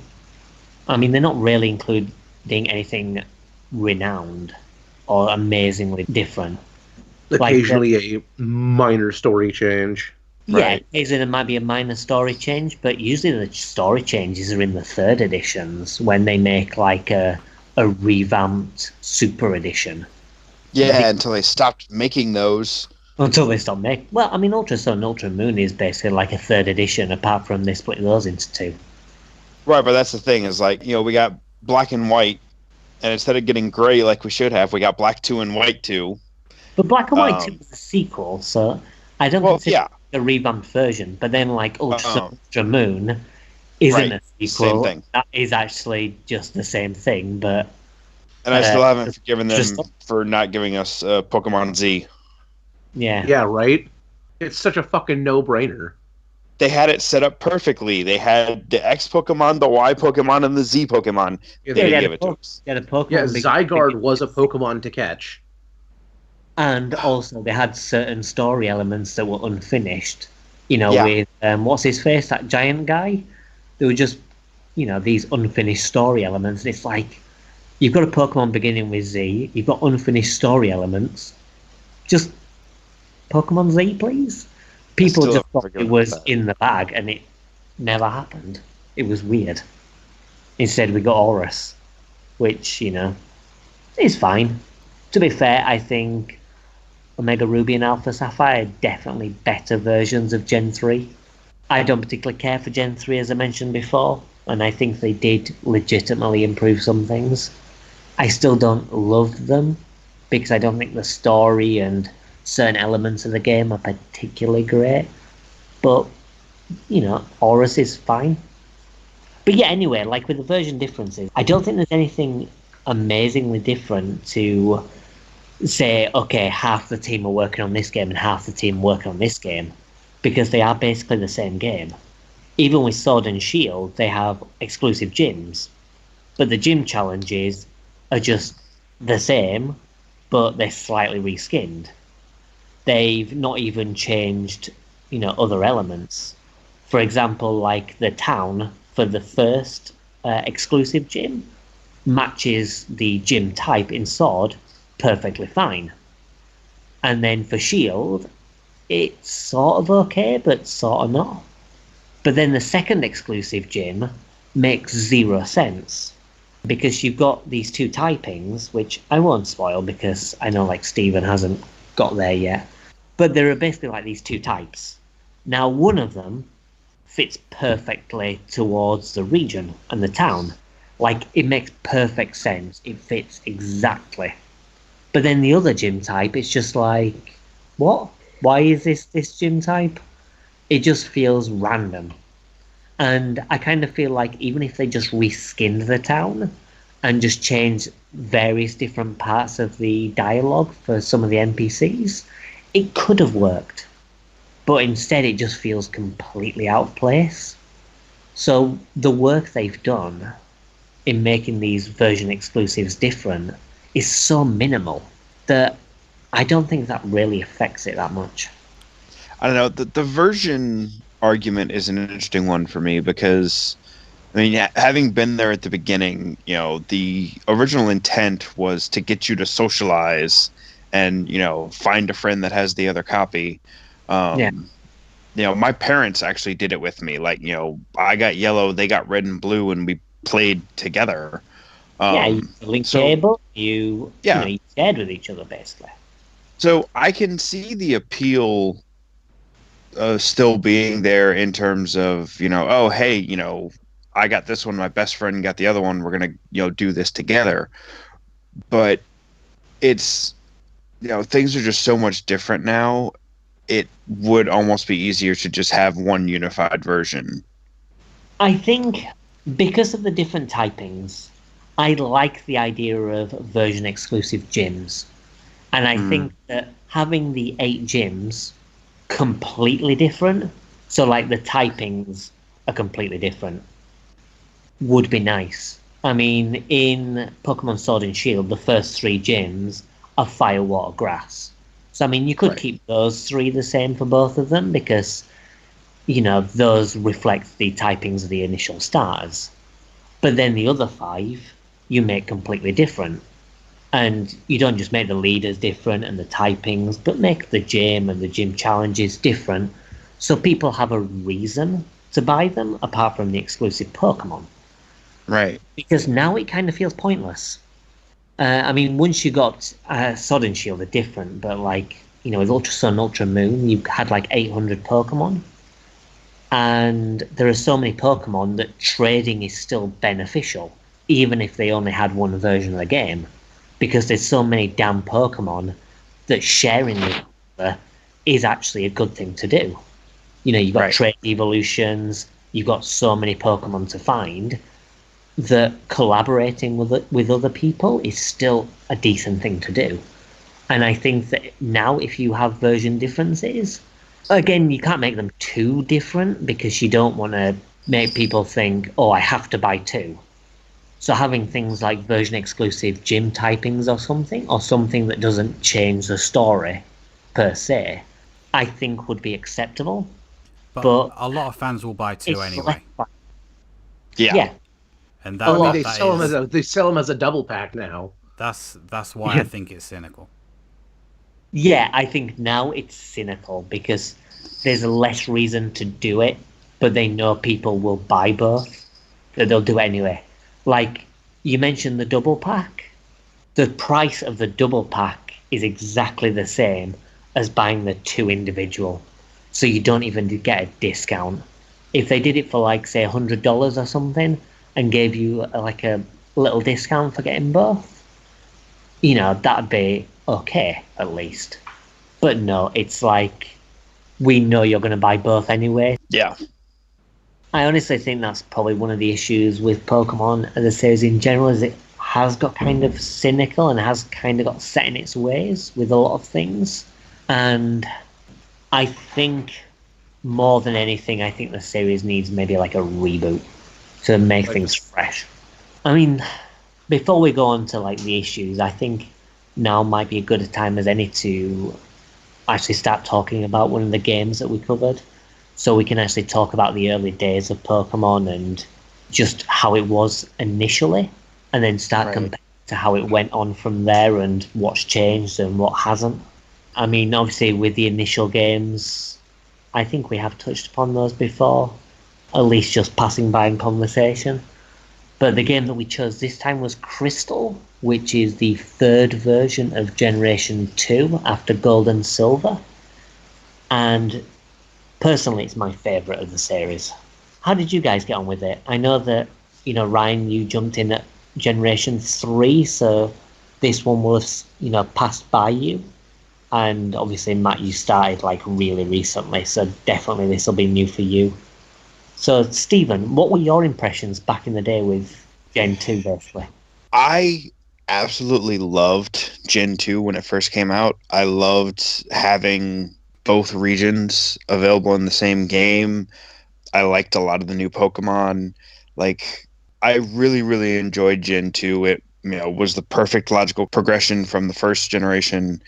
They stepped everything up so much, and they're just really good games. They're still enjoyable to play through.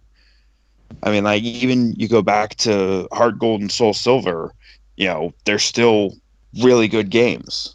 Yeah, I mean, you touched upon it briefly before, but the interesting thing with Gen 2, which they've not really done, I mean, there have been instances where they've referred back to other games, but Generation 2 is actually a sequel to Generation 1. It continues directly. Because you're the same characters. Yeah, it's got some of the same characters from there. Because I'm not sure how far, the others got. But you start off in Johto, which is a different region. But it's a neighbouring region to Kanto from the first generation. And there are certain elements that link in, for example, Team Rocket and Professor Oak and whatnot. Oh, and Bill, of course, because Bill still does the PCs at that point in time. But then later in the post game, it's like, hey, we're going to give you a ticket and you're going to travel to Cantor.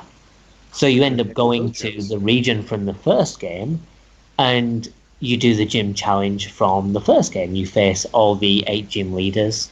They're still mostly the same characters. You do have a difference with Koga because Koga's in the Elite Four. So it's actually his daughter Janine that's in that gym. But it's still mostly the same with slight variations, but you're essentially playing through the first game again. And then you encounter Blue as the final gym leader, who was your rival from the first game. And then the final conclusion, the ultimate part of the post game, is facing your original character, which is, a great way to finish this story. So the two games are tied very closely together. This is a sequel. This is basically like Black and White 1 and Black and White 2 in that sense. It's a sequel. It's not just another generation. Yeah, and I think that was the right thing to do at that time because, the wave was still going strong from the initial release. You still had people that were, clamoring for more, and giving them that direct sequel that also had so many elements from the original games.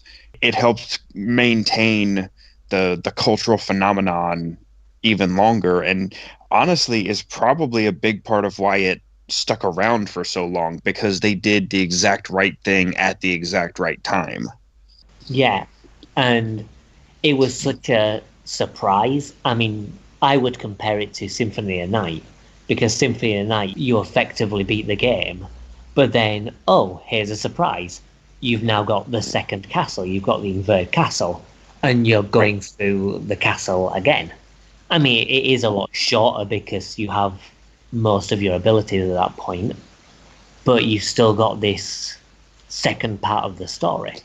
And in essence, Gen 2 is like that. It's like you beat the gym challenge and it's like, you thought things were over? Nope. You're going to basically play through the first game again. You've got all the HMs now, and you can traverse and do whatever gyms you want in whatever order, but you can effectively play through the first region with extra stuff. And that, for the time, was like quite an amazing thing and such a surprise. And it's funny, because we've not really had a post game like it since. And Pokemon games have, I think maybe it was it Gen 5 that had a good post game? I can't remember if it was Black and White 1 or Black and White 2, where it actually had a post game with stuff to do in it, like an actual stuff that had a reason. Black and White 2, I know, had the big tournament where a bunch of people from the series past showed up. I think it was Black and White 1 then that extended the plot beyond the main game, and then Black and White 2, as you say, you had the tournament, but then you had some extra things as well. So they did have solid post games, and then you had Gen 2, which had a phenomenal post game, which has never been really beaten. Right. Until I suppose Heart Gold and Silver, when they did that and then add some extra stuff. But yeah, since then, like, the post game has just been like, here's a battle tower, have fun. I would say the closest they've gotten, aside from Black and White, was Sun and Moon, when they had the Ultra Beast show up after you finish the story. Yeah, Rainbow Rocket and stuff as well. Yeah. And all that stuff, yeah. So yeah. I think definitely Sun and Moon, Black and White, and then Gen 2 are probably your best post-game experiences for the series. Yeah. Which, I mean, Black and White, it makes sense because that was supposed to be, the reboot of the series. And then people were so upset, they're like, okay, we'll go back. I mean, it's kind of nice. I do kind of appreciate what they did with Black and White 2, because with Black and White 2, you're playing through the region again, but it's like, okay, now you've got a variety of different Pokemon, so you don't have to stick with Generation 5 completely. So even though you're playing through the same towns and stuff, with a different story and whatnot, and obviously there are changes, you're playing with different Pokemon. And I do kind of appreciate that. But I do think probably Generation 3 caused the big crisis that we have at the moment with Pokemon. With Generation 2, you had an extension to the Pokedex, and you had the extra Pokemon, but you have a neighbouring region, and it is a sequel to the story. But then Generation 3, you're in a completely different area. You're in... It's the region of Japan. Yeah, it could be a different region of Japan. I don't remember. But either way, it's a completely different area. There's no connection. And I think they should have used that point to establish a new Pokedex and just kind of done a cut-off saying, okay, these Pokemon are Gen 1 and Gen 2, and because you couldn't transfer them to Gen 3 anyway, they should have just cut a line there and saying, okay, those two games are connected. These games are not connected, so we're going to have brand new Pokemon. And I think that would have been a good idea in the long term, because of that lack of connectivity between Gen 2 and 3. But also now you've got a problem where there's so many Pokemon. What do you do? And now we're at a problem where, you know, Game Freak are saying, oh, there's so many Pokemon that we can't make them all. And, you know, part of it's valid, part of it not, for varying reasons. But it is still kind of an issue. Pokemon isn't dying anytime soon. Pokemon is still as strong as ever. And if you keep adding, you know, 150, 100 Pokemon every generation, you're going to get to a point where it's ridiculous. And next generation we should hit 1,000. yeah, and I think that just adding them up and just keep on going and going and going, they've reached a point where there's sort of a crisis, because where do you stop? They're trying to address because it once you now. get 1,000 Pokemon, the Pokedex reaches critical mass. Yeah, it's And it kind of blows iffy. upon itself. But then you're at a point where it's like, well, who do we leave out? Because, I mean, my favourite Pokemon is Furret. And Pikachu. You leave out Pikachu. well, that's the thing. I mean, like, they're saying now, oh, we're going to leave out some Pokemon, but not other Pokemon. But then in the next games, we're going to take other Pokemon, but not other Pokemon, which we might have included before. And it's like, you say that, but when is a game where you're going to leave out Pikachu? When is the next game you're going to leave out Charizard? That's never going to happen. Well, here's the thing: is it makes sense that every game wouldn't have any Pokemon, or every game wouldn't have any. Every game wouldn't have every Pokemon, because you're in different regions of the world. Theoretically, like when you have Kanto and Johto and they're right next to each other, kind of makes sense. That'd be pretty easy to get all the Pokemon. Yeah, but like even then, there's a lot of Pokemon that you can only get in Kanto when you're there. So some of them, obviously, people have brought over and whatnot, and they have integrated. Yeah. In Gen 6, between Oris and X and Y, you could literally catch every single Pokemon. Yeah, and it's just like, well, this is based in Paris, and the originals are based in Japan. Yeah. And yet you can still get every single Pokemon. In fact, Generation 1 Pokemon are probably more common in Paris than they are in Generation 3, for example, which is another area of Japan, which makes, you know, less sense. And I kind of think that they should have addressed that sooner, because now you have an issue. What I think they should have done was the transition to the Nintendo Switch was the perfect opportunity to do that hard reboot and just have, you know, like, you know, I mean, for lack of a better name, you have Pokemon 2, where, you know, you start over completely. None of the originals are here. The franchise restarts. I like the idea of the regional variants, the ones where those Pokemon have been introduced to that region and they've adapted. So the fact that you've got like the Alolan Pokemon and now you've got the Galar Pokemon, I like that idea. So I would still say, okay, have a hard reboot. You can bring some Pokemon in, like have a fucking Galar Pikachu or something, but no original Pikachu. You have like this Galar form which has been introduced in the past and obviously has adapted and is different. You know, you've got these Pokemon that, you know, you've got Galar, a Farfetch'd, which then evolves into Sirfetch'd. Again, that's fine. I kind of think doing those kind of things and having these, you know, Pokemon that have adapted to the region, you can do that with a handful of them and keep that idea. But as you say, I think a hard reboot would have been a good idea, because I think the series needs it. And I think having a hard reboot and managing it better should have happened. Yeah, and then transition to home console on the Switch was the perfect time to do it. Yeah, I mean, because what you could do is have your hard reboot, and then fans of older Pokemon wait for the Let's Go variations, because you've got like Diamond and Pearl remakes, you've got the Kanto remakes, you're probably going to get other remakes too. You know, there are other remakes, so fans of those Pokemon will be able to play the remakes with their favourite Pokemons at that point in time. But for the mainline games, they should have just done a hard reset. Because, I mean, Jim Sterling covered this in one of his latest videos. The problem is, you've got a have and have-nots. And you've got some people that like some Pokemon and some people that don't like some Pokemon. And some people are going to be happy, some people aren't. Like, a couple of my favourite Pokemon got in, but like a lot of the Pokemon I really like haven't. And that's kind of disappointing.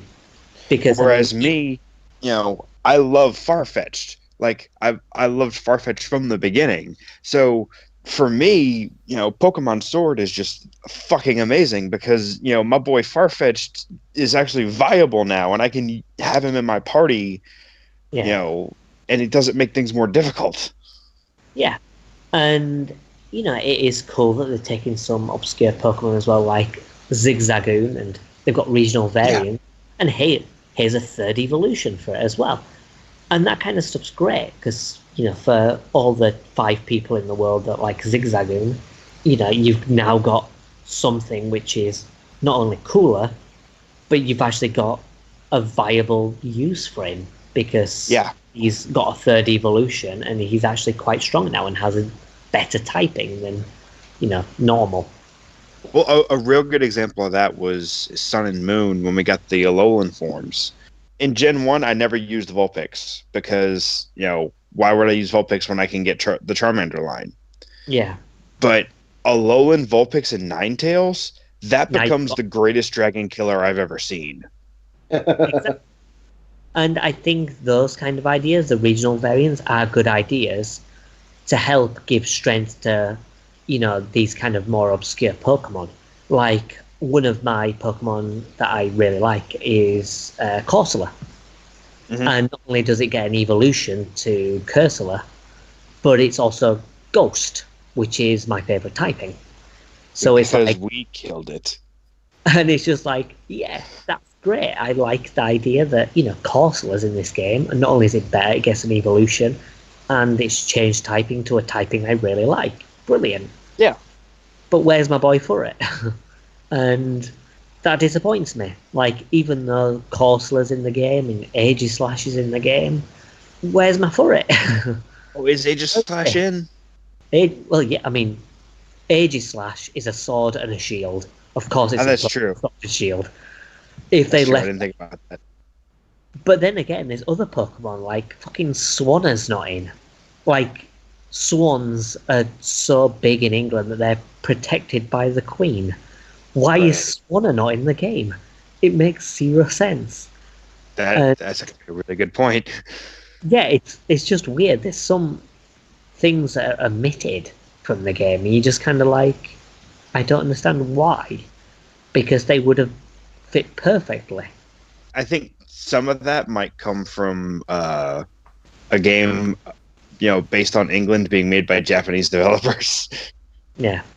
But then, I mean, with those, having your hard reboot, you could have brought in Swanna, but made a regional form. So maybe it's not just water flying.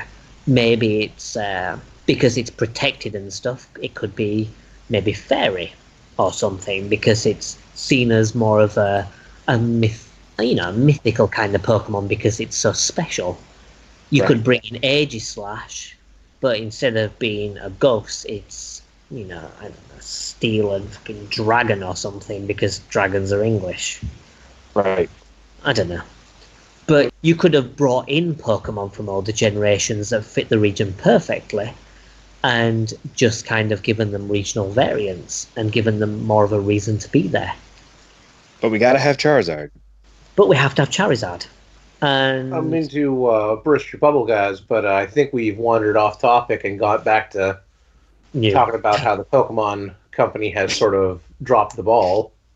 But, I mean, again, that's talking about the series as a whole, which I think with Gen 2 it made sense, where you have that continuation and you've got like extensions to Pokedex. And I think that Gen 2 did that perfectly. But then when they transitioned to Gen 3, I think that's when they made the mistake of continuing it, in my mind. It literally just boils down to them just trying to feed this Pokemon machine. Yeah. But I mean, while we're talking about Pokemon and stuff, I mean, what did people actually think to the Generation 2 Pokemon? Getting more on topic and going away from like the Dex issue. I think Pokemon generations were all gold up until about Gen 5. How when dare they you? introduced the ice cream. How dare you? Actually, I like Vanilluxe quite a lot. And I'm happy that it was in Sword and Shield. But the thing is, you say that, but then you look at all the generations and there's some wonky Pokemon. I mean, Voltorb is just an upside down... Voltorb's a Pokeball, and then Electrode is just an upside down Pokeball. And then you look at some of the others and it's like, Pidgeot is just a bird. There's nothing more to it. It's a special bird. No, it's just a bird. It's like, it's not a Pokemon. Some more fucking birds. It's just a fucking pigeon. That's all it is. There's nothing more to it than that. It's like you imagine. It's like someone's like, "Oh my god, I found this dragon-looking thing and it breathes fire," and someone's like, "And I'll fight your Pokemon." It's like, "What do you got?" "I've got a bird." Yeah, and like Rattata is just a rat. So you've got like these kind of uninventive designs, really. And then obviously, like, you've got other Pokemon that are, got a bit more interesting design. Like, obviously things like Tentacool and Tentacruel are based on jellyfish, but they're a bit more than that. Aerodactyl, it's a bit more inventive as well because it's sort of like this flying dragon bird thing. It's like a dinosaur, but it's a bit more inventive. Yeah. People complain about fucking Garbodor. It's like, oh, it's a heap of trash. And it's like, well, Grimer and Muck is just a pile of toxic waste. And toxic waste is a big problem in Japan, which is why they created Grimer and Muck. And obviously Gen 5 is based on America. That's why you have trash. Because because toxic waste isn't as much of an issue in America. It's more all the fucking garbage. Yeah, it's the volume of refuse over here. Yeah, so it makes sense because really, if you complain about Garbodor, you have to complain about Muck as well because they're basically the same thing, but for that region. Honestly, there's some smart motherfuckers at Game Freak. Yeah, I mean, I would say that there are some Pokemon that aren't as good, but the Pokemon that some people complain about, I think, tend not to deserve criticism. Like you've got... Yeah, I mean, like, Klefki, it's people not complain that about bad. It's not. Because as well, like, the Pokedex lore and stuff fits the Pokemon. And, again, if you're going to complain about, oh, this is just a set of keys that's been made into a Pokemon, again, look at Generation 1. Voltorb. It's just a fucking Pokeball that's been turned into a Pokemon. That's all there is to it. Again, you've got examples from other generations which people don't compare about, and you can kind of say it's not lazy. It's always been like this. They've always had Pokemon based on animals. They've always had Pokemon based on inanimate objects. And how is Klefki, going from the same generation, how is Klefki cool how is Klefki not cool, but then how is Aegis/amazing? One's a set of keys, one's a sword. Just because I love swords are cooler than keys, but it's still the basic principle is the same. It's just an inanimate object that happens to Pokemon. So, yeah, I don't think Pokemon designs have necessarily got better or worse. I think people have just got a bit iffy, and they're very protective. They're protective about earlier designs. They think there's nothing wrong with any Generation 1 Pokemon, but now suddenly this Pokemon, this is rubbish. See, I think there's some great ones and there's some okay ones in every generation. I'm not going to say any of them are straight up bad, because, I mean, yeah, there's some that are not interesting, but then, you know, not all of them can be, you know, freaking Go-Goat or Malamar. Like, I mean, there are some that are maybe less inventive because they're very similar to other ones, which happened a lot in Gen 5. So I can see why, you know, Ryan might have, you know, mentioned that as being a weaker entry. But Generation 5, as you initially said, Black and White 1 was sort of a reboot. So yeah, it was supposed to be a soft reboot. So you've got Starly, and you're like, well, that's basically just Pidgey. Yeah, I mean, it is supposed to be just the regional bird. So yeah, it was supposed to be that region's Pidgey, but better, in my opinion. Yeah. So yeah, I can see why there are some issues with some Pokemon being similar. But I think the only problem is that there are some Pokemon that are just shit, you know, competitively. I mean, you've got stuff like Quillfish, which is cool in design, but it's just really weak. You know, you can use it, and it's fine for, like, early game, but there's nothing much you can do. Again, with, like, as you were saying about Farfetch'd. Farfetch'd is kind of cool, but at the end of the day, you catch a Farfetch'd, and there's a point in the game where he becomes quite unviable. You catch him, and then it's like, I can't use him because he's just not that good. Even when I put a stick on him, which, you know, you got in Generation 2 when you got holdable items, yeah, he's a little bit better, but he's still not good enough to, like, properly use. Yeah. And I think that's the issue with some Pokemon, is in terms of viability and strength. And I think that, you know, if a Pokemon's weak, like Farfetch'd, it should have just had an evolution to make it better. Now, one thing I will say is I don't think we needed a something that looks like Pikachu in every generation. Well, I mean, you say that. I think the Pikachu clones aren't too bad, because I think to the Pikachu clones, and Pichu was kind of the thing for Generation 2, because the baby Pokemon in Generation 2 are crap. Let's just face it. The baby Pokemon in general aren't great. Togepi. How dare you say that about, wow, I can't even remember the name now. Togepi? Yeah, Togepi. How dare you say that? Yeah, I mean, Togepi is cool. I think you just proved his point. They introduced that in the anime, so, you know, it's quite cool, so that's nice. And Pichu is cute as well, so you've got this kind of pre-evolution to Pikachu, but the rest of them are just there for the sake of it, and they just waste Dex entries, really. They just waste. I mean, I think Tyrogue was used interestingly, but yeah, he's about the only one.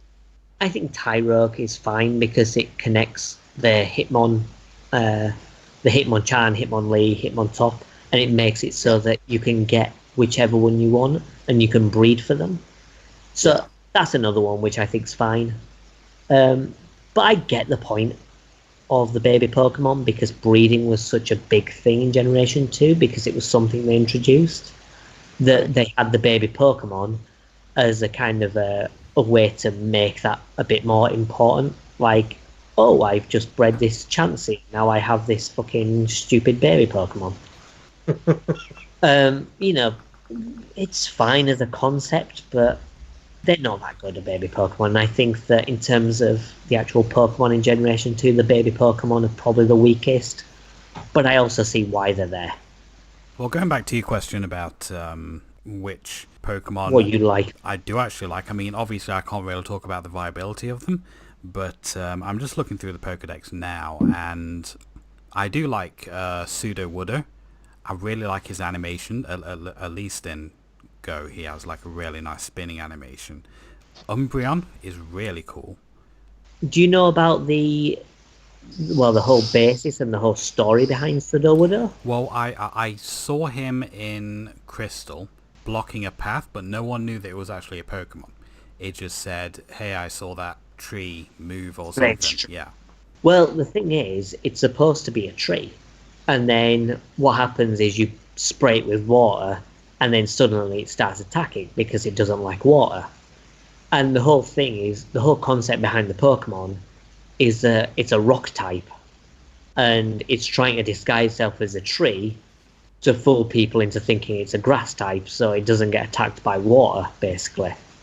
And if people attack it with fire, then it's not going to do much because it's a rock type.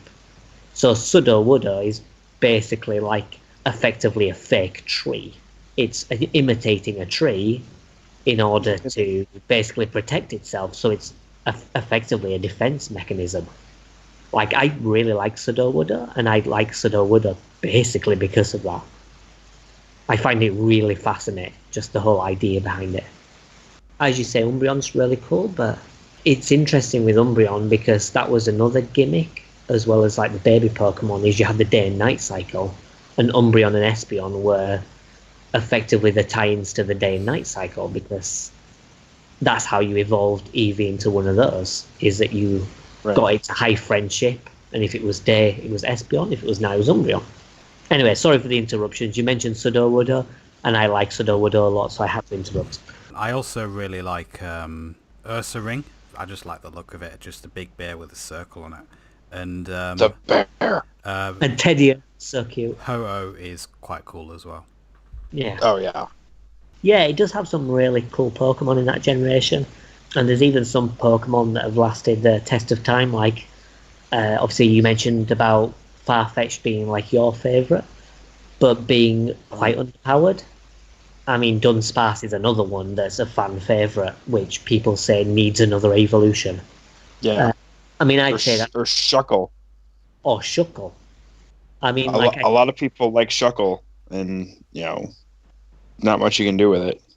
Yeah, I mean, thing is with like Shuckle and Dunsparce is that they have gimmicks, and those gimmicks can make them viable, which is something that differentiates itself from, Farfetch'd, is that if you have this one gimmick on that Pokemon, then you can sort of make them work.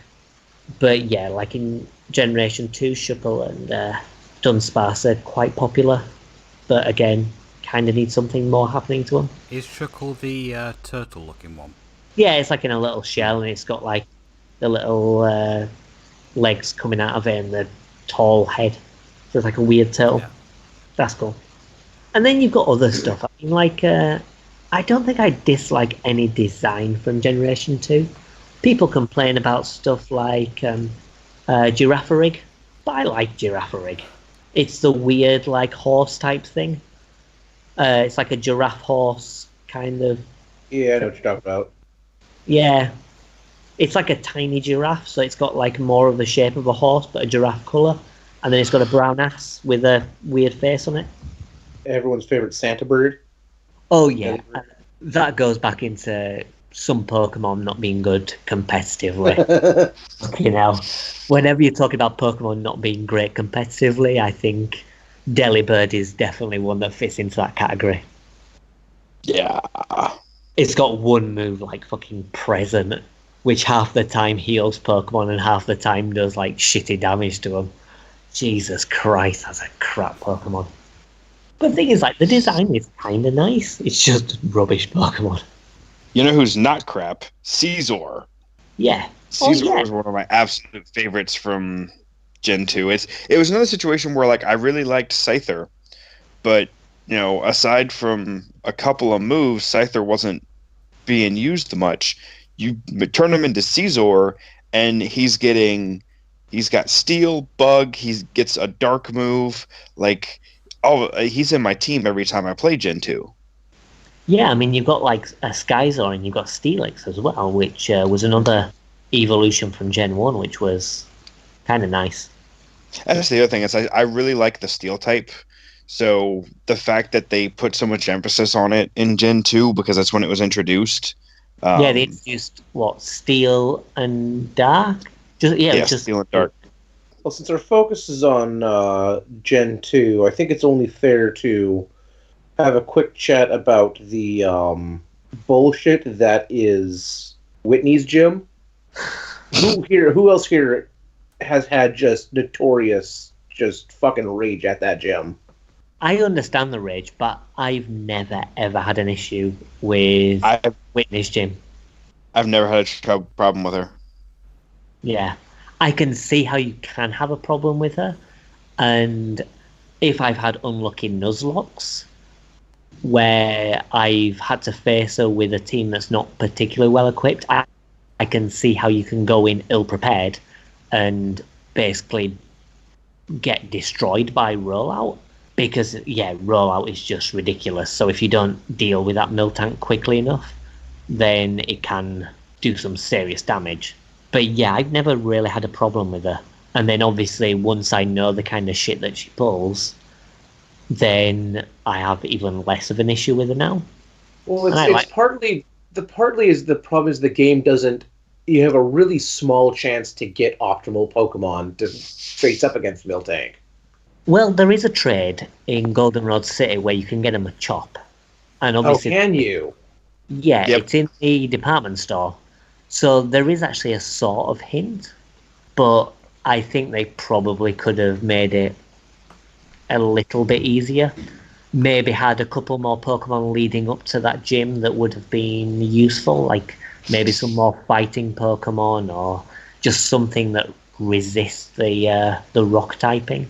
I mean, obviously you've got the cave with like Onyx and stuff, but I mean, like Onyx is fast but weak as shit, so I mean, it's probably not going to do a lot. But I mean, here's the other trick: bring a female Pokemon. I mean, But yeah, that- you can half the gimmick. you can bring that in, but like I went through the actual like percentages of like what was the chances of you getting a Pokemon that was effective and also female, and like the game is geared to not give you a female Pokemon that is also effective against Miltank. Like it's like a 2% chance that you'll run into a Pokemon that is female and Yeah. effective. that's the thing. It's I mean, either you have to go in there weak-handed, or you remove half the gimmick and just get totaled by rollout anyway. that's the one thing with like Gen 2. They introduced the genders, which is, great, because before you just had Nido King and Nido Queen, which they separate, which kind of made the gender split a bit weird. But anyway, you had the genders, but then it was really difficult to get female Pokemon for like a lot of the early game stuff. And like the starting Pokemon, I think they're like 75% likely to be male and 25% likely to be female. Oh, And more it's than sta- that. Yeah, it might have been more than that. I can't remember, but it's like heavily geared towards being a male Pokemon. And they've never changed that. Like even in the new games, it's still overwhelmingly, more likely to get a male Pokemon than a female. The ratio is exactly the same. And even the Pokemon that are quite feminine, like, what was the name of it? Was it the fox? No, the one I'm talking about is the water Pokemon. It turns to Primarina. Popplio. Oh, yeah. Yeah, so there's Popplio, and it turns into Primarina, which is basically, a ballerina seal. And it's Right. still, like, massively more likely to be male than it is female, which is fine, but it's just kind of like, why isn't it 50-50 for the starters? It's iffy. And it kind of feels like with Whitney, with Attract and Rollout and Milkstring, it kind of feels like it is there to troll you. Now, maybe the reason why I haven't had issues is because I got lucky at first and then I learned her tricks. But it does feel like it's geared towards catching people out. So I do understand why people have issues, even though I've never had them myself. Well, see, like, and I was mad because my friend just went through a Nuzlocke of Silver. And, like, he got to Whitney's gym, and I guess rollout just kept on missing. So he took out Miltank in one try. Yeah. And the thing is, Miltank is so bulky as well that you really need to have a good Pokemon in order to take it out one try. Yeah, like, well, I was just saying his first try at the gym, he just went, right, I'm taking this booger out. Yeah, I'm not, and just kept missing. Yeah. It's like, well, Jesus. That's good. I have beaten that gym 4 times, because I've played through Crystal, or I played through Silver. I played through Soul Silver 1.5 times. And I got to Whitney's gym here. Partly because this the half time I was playing Crystal again. I was just refreshing Crystal, and you're like, no, not Crystal, I was playing Silver. And it's like, no, you got to go play Crystal. And it's just like, goddamn, every single time is just like attract eliminated by rollout. I have to do that fight like 3 times before I make it through. It's my favorite fight to bitch about. I mean, that's pretty much, across the fan base. So what about the gyms in general? I mean, I'm sure you've probably realised this. I mean, certainly you will, Steve, but one thing they did in this game was in Red, Blue and Yellow you had particular gym typings. And in these ones, all the typings in Gold and Silver and Crystal are all different typings to the originals, which obviously is because you go to Kanto in the post-game, so then you face those typings. But yeah, what did you think to the other gyms? Personally, I only did the first gym because I was having issues with the game, but I actually found the first gym really easy, but I'm guessing that's by design. Well, like, some of them are quite easy and some of them aren't. But yeah, I do have issues with the gyms, personally. The main issue I have is not necessarily to do with the difficulty, but more to do with the selection of Pokemon. Because you find that the vast majority of the gym leaders won't use any Johto Pokemon, so they don't use Pokemon from Gen 2. Like, I think Falconer has, Spearow and a Pidgey or something? Spearow, Pidgey and Pidgeotto, I think. I can't remember his team, but I think they're just Kanto birds. And it's like, why? We have flying Pokemon. There's like Hoppip you could use. There's obviously like Hoothoot. There are other birds. Hell, you've got fucking Gligar. If you want to be a real challenge. There are other options. And they just use Gen 1 Pokemon. Like even the Ghost Gym uses Ghastly, Haunter and Gengar. And it's like, you introduced one new Ghost Pokemon. Only one new Ghost Pokemon to this game. And you don't even use it in the Ghost Gym. What the hell is going on? It's just silly. Because you have like all these potential possibilities and you just use Kanto Pokemon. I think that even though the gym typings are fun, I think their teams are not very inventive, shall we say. So that's one of the issues I have. I didn't dislike the gyms, except for the one. I mostly my approach to Pokemon in general is to pick like 2 Pokemon, level them up as high as I possibly can within reason, or maybe not even within reason, and then just one-shot as much stuff as I can all the way through the game. That's a good tactic. And then if I come across stuff that I am at a clearly type disadvantage, then, that's why I have a second one. And then I just switch out and do the same thing. I don't play the games optimally, usually. I mean, neither do I. I find Pokemon that I like, and I can combine into a team to cover my bases, and that's it. And then that's kind of where some of the issues arise, is that you tend to do that, unless it's a Pokemon you find where you think, oh, that Pokemon looks cool in a new game. You probably stick to a particular team, you get some to cover your bases, and then you stick to them. But that often makes you quite over-leveled, and it makes it a little bit easy. In X and Y, I was like, oh my god, I'm going to have as I found them, I'm going to have a team of just Dragon Pokemon. And that was great. Until I got to the Elite Four, and one of the Elite Four does all Fairy Pokemon. And you're like, I can't do anything. I still beat her. But it was tough. Oh boy, were they dropping like flies. But that's the thing, though. I mean, when it comes to Pokemon, the difficulty isn't that high, which, is disappointing, but not great. But it feels like the only way to change that difficulty is by setting yourself challenges, doing mono-type teams like all dragons, or, doing Nuzlocks and things like that. But there's no other way to do it. Like, even in Gen 5, in Black and White 2, you had the option to unlock an easy and a hard mode. But the way to do it was weird. You had to connect to someone else who'd beaten the other version. So, like, if you had White 2, they had to have Black 2, and then you both had to have completed the game, and you connect, and you can unlock that extra difficulty mode. It was really convoluted, but it existed. And I just kind of think, why don't you just have difficulty options? Don't even do anything special, just change the levels of the Pokemon, of the, the gym trainers and gym leaders and random trainers you fight. Just alter the levels a little bit differently, just to kind of make it a little bit more challenging.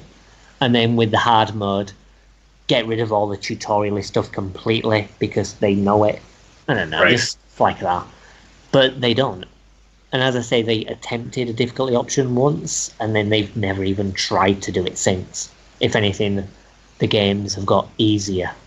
Or like with Ultra Sun and Ultra Moon, the difficulty is just kind of up and down. Yeah, difficulty has been a bit of a weird one with Pokemon. Moving on to, I know, like with you, Ryan, I think you said that you never really had that much of a fondness for Gen 2 because you got into Gen 3 first. And obviously... I got into Gen 3 first, and it's the difficulty curve was dialed back a little bit. Yeah. So and it's not that it was like, oh, I went to sort of Gen 2, or 1 and 2, went to 3, and it's like, oh, this is easier, and I prefer it easier. It's like, I was in Gen 3, and then I went to Gen 2, and it's like, holy shit. Yeah. That is a spike. Yeah. But like with you, and obviously Matt, who's not really played anything other than Let's Go, I suppose, as more of a traditional Pokemon game. What was your experience like with the game? How did you enjoy it as a game in general? And obviously, I don't dislike Gen 1 and 2, because I've romped most of the way through Red and Blue. I've played a bit of Yellow. I've played Crystal, or not Crystal. I keep saying Crystal because we just last, but I've played Gen 2, like Silver, a couple times, whether it be the remake or the original. I don't dislike it. It's just partly that I like to go through a bit more casually, and with the games that followed and the generations that followed, them being a little bit more casually difficult, it's a bit of a turnoff for me. I appreciate the games, but if someone was like, you have to play a Pokemon right now, you have to play a Pokemon game right now, I would not reach for Gen 2. I would say that Gen 4 is more difficult personally. I mean, I tried to do a blind Nuzlocke in Gen 4 in Platinum, and I got to the first gym, and the Craniados, like the little dinosaur type thing, just so hard, and he's so fast, and it was just killing everyone. And I was like, I can't do this. This is the first gym. I think Gen 4 is probably the hardest one. I think I skipped over Gen 4, because I was like, it was Gen 3, and then I did a little bit of Gen 5 at one point. Yeah. And then I was in on Gen 6, and I skipped Gen 7. So you've been kind of hit and miss with it? Yeah, I mean, it's just like, because at the end of the day, it's all still Pokemon games. They introduce new Pokemon, but it's like, yeah, I think with Pokemon, like, they've never really gone that into story. They tried with Gen 7 to introduce a bit more story, and they kind of made it a bit too RPG, where it was, like, really bogged down in story. Personally, I think Gen 5 is where they did it a little bit better, because, I mean, you probably remember this, Ryan, but, like, in Gen 5, you kind of have the whole enemy team where they're like, using Pokemon for fighting's bad, and it was the all kind of like, is this right? Getting Pokemon to fight? Is it basically just cockfighting? Yeah, And where they they just brought it into question. It was like, huh. Yeah, and it's like, actually, is this really an enemy team? Because they make a fair point. Right. I mean, obviously, you resolve your differences with the team by fighting Pokemon, which seems very counterintuitive. We think fighting Pokemon are bad, but we're going to fight you with Pokemon. Versus the Gen 6, where it's like, oh, they don't have a point. This dude's like, I'm killing everything. Yeah. But Time like, to reset the universe. It's like, holy shit, dude. Calm down. in Gen 5, I think it would have been better if instead of fighting Pokemon with the enemy team, you just had like fist fights with them. So the trainers come out and then you use your attacks. But actually, it's like uses low kick. Pokemon Uses trainer and abused uppercut. Finish him. Yeah. I say they did kind of undermine the story a little bit by having the Pokemon fights, and that was what the Pokemon team were against. And then they just kind of skipped the story in the end because it turned out like, oh, actually, no, we don't care about Pokemon fights. In fact, we're just an evil organization that wants to rule the world. And that was just a front. And then they just kind of think, well, it makes people think, so is this okay then? Because we're friends? Good? That mean fighting Pokemon is okay, I assume? And I think that's the closest they've got to having like a genuine, decent story. But otherwise, it's been a bit like, yep, okay, fight these gyms, fight the Elite Four, and maybe fight some kind of rival team for reasons. Which is usually why I just sort of glaze over the story a little bit, because there's nothing really substance to it.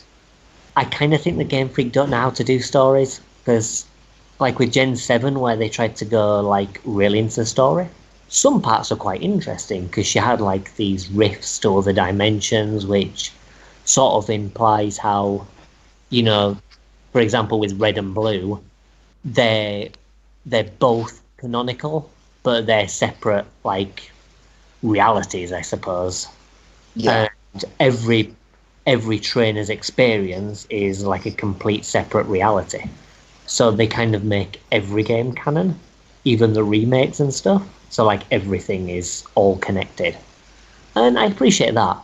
But then there are other elements, like you go into the Ether Foundation and there's this woman and she's guiding you through. And then there's a cutscene and she goes, oh, we're going to go to this floor. I'm just going to press this button. And then she presses the button and you see the elevator move. And then that happens like 4 or 5 times. And you're like, you're seriously making a cutscene where you're making me watch a woman telling me she's going to press this button, press the button, and then move. You clearly don't know how to make stories work properly. That's why you make such simple stories that are exactly the same again and again. So yeah, what issues do you have? I know Matt's been quite quiet because I think Matt doesn't particularly like Pokemon games. So Matt, what's your issues with Pokemon games, and let's see if we agree that they're issues. What's your damage? What's your damage? Because, like, to be honest, I do have like a lot of issues with Pokemon as a series, and your problems are probably going to be justified. But for me, I enjoy the games. But yeah, anyway, tell me what you reckon. I mean, this is basically just from playing Crystal. I mean, I don't know how indicative it is of the series as a whole, but I mean, probably the games don't change much. But yeah, that was kind of like one of the things. It's kind of like I played Let's Go last year and went back to Crystal, and I kind of felt like the story was the exact same thing, pretty much. I mean, you've got superficial details that have changed, but you are essentially a Pokemon trainer, well, an aspiring Pokemon trainer who chooses a starter, then goes down this road. There are trainers there, people who you look at and battle, and then you go to a gym, catching Pokemon on the way, and then you go to another gym, and it kind of seemed like exactly the same thing. I mean, look, there's a reason we make jokes about them making the same game for 20 years. Because they did. But outside of that, it's like the random battles were kind of pissing me off, and maybe that's an unfair criticism because I don't mind it so much in some other games. But when it comes to RPGs, I do kind of like have things that I prefer more than others. Like I really like fantasy and horror and steampunk and stuff like that. Stuff that is kind of like set in like a modern era, even if it does have like fantastical elements like little monsters you can catch, it just doesn't grab me as much. And I find myself a lot less engrossed in the setting than I would be in kind of like Final Fantasy. Even when it went like more or less sci-fi like it did in 7, it still had that kind of thing that grabbed me. And this just didn't have that. And after I'd done the first gym and, you know, I was on my way to go to the second gym, it's kind of like I've played this before, you know, and this isn't as good an experience as Let's Go was, because obviously you have like the random battles in there as well, which you don't have in Let's Go. And I just didn't really like it for those reasons, really. Yeah, I mean, like, in terms of story, it is a continuation of the original, so, I mean, you're still doing the same basic thing, going to 8 gyms and battling. And the side stuff is really the rival and the Team Rocket stuff. I mean, I sort of like both of those elements of the side story, because with Team Rocket, they are ridiculous. I mean, even in the original game, you've got Giovanni, who's like the head of this, you know, basically Pokemon mafia. But everyone else is just an idiot.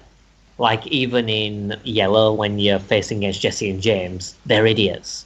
I mean, they're in the anime, they're idiots.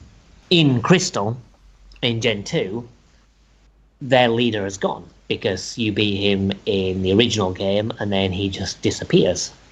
So all you've got left is basically a team of idiots.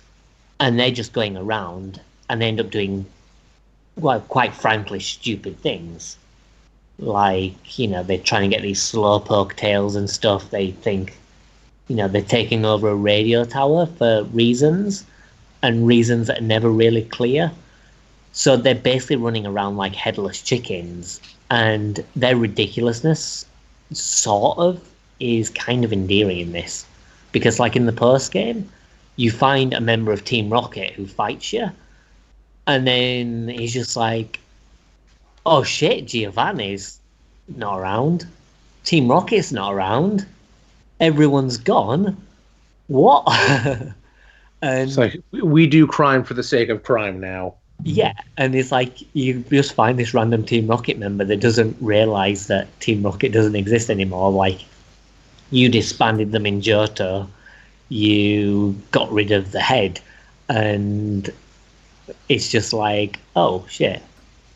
But like in particular, I do like the rival, because the rival is a jerk. You hate him because, you know, he steals a Pokemon and he's just an absolute arse to you throughout the entire journey. But unlike, for example, Blue or Gary Oak or whatever you want to call him, he does actually get some form of character development. And he starts to loosen up and starts to realise that treating Pokemon as tools and not as friends is probably not a great idea. And they actually even do a nice little touch, because he starts out with a Zubat, as well as obviously the Pokemon he's stolen. And it goes into a Golbat, which is the evolution. And it's only when he realises that you have to become friends with Pokemon in order to be able to be good with them, that's when the Golbat evolves into a Crobat. Now, in the game, that's a friendship evolution. So you have to be friends and have a close bond with the Pokemon in order for it to reach that third evolution. And they hold off on that and don't give him the Crobat until that final part of his story development. And for me, that makes him probably my favourite rival in the series, because they do actually include that story development in there. And there's actually a little bit... Oh, yeah, it's great. Yeah. There's actually a little bit of extra story as well that was cut out. I can't remember if it was cut out from Gen 2 or Gen 4, but Silver, your rival, is Giovanni's son. And that's another element of the story, so there is that Team Rocket link. Okay, so here's the thing with that one. There is a Celebi that was given away in an event Yeah, that and it's triggers the in-game event where you meet Giovanni and you see him interact with Silver, and you get that whole thing like explicitly stated. Yeah, but they never did the event, or at least No, they never- did. No, they didn't do outside of Japan, did they? I think it was just Japan. Oh no, I have it. Oh, really? Yeah, like I still have that Celebi sitting in my Gen 4 games specifically to do that every time I replay them. Oh, right, okay. So yeah, that's Gen 4 then they cut out of. So I Yeah. think in Gen 2 they just had the Celebi event where you go to the tree with the GS ball and then you unlock the Celebi, but I think that was just Japan exclusive, right? Yeah, that was Japan exclusive because it was based on their cell phones at the time. Yeah. But it's amazing because that GS ball thing was just... Do you remember the cartoons from... the anime from that time? With the GS... No, I know the story, but I wasn't watching that at the time. Yeah, basically they introduced the GS ball, which was like considered this most important thing like in the world, and this ball was really special and important. And then Just for disappears. and then for like multiple series, they follow around this GS ball and it gets passed to and fro between people, and then they end up giving it to Professor Oak, and it's never mentioned again. It's just completely forgotten about, and it's just the dumbest thing. And part of the reason might be because they cancelled the event, outside of Japan, so it never really became much of a thing.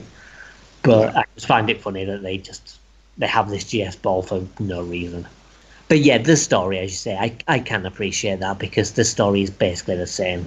I mean, even in the new games, you've got stadiums instead of, like these, just gym houses, I suppose, or just gymnasiums. You've got proper stadium events. And instead of an Elite Four, you've got something that's a bit different. But it is still, in essence, the main game. You've got some more character development with the rivals, which is good. And instead of having just like an evil team, it's a bit different. It kind of works differently because they're just fans of one of the rivals, so they're not actually evil at all. They're just idiots, basically. Yeah. And it kind of works well because like the rival team, basically, and like the actual rivals, everything all focuses on the gym challenge, and that's it. Even the legendaries and stuff ties into the gym challenge. Everything is basically centered on that one story rather than having just these random offshoots which they had in the past. Right. And that more streamlined story kind of fits, but it's still basically the same story. And so I can see the legitimate complaint about that. And wild battles, yeah, I agree with that.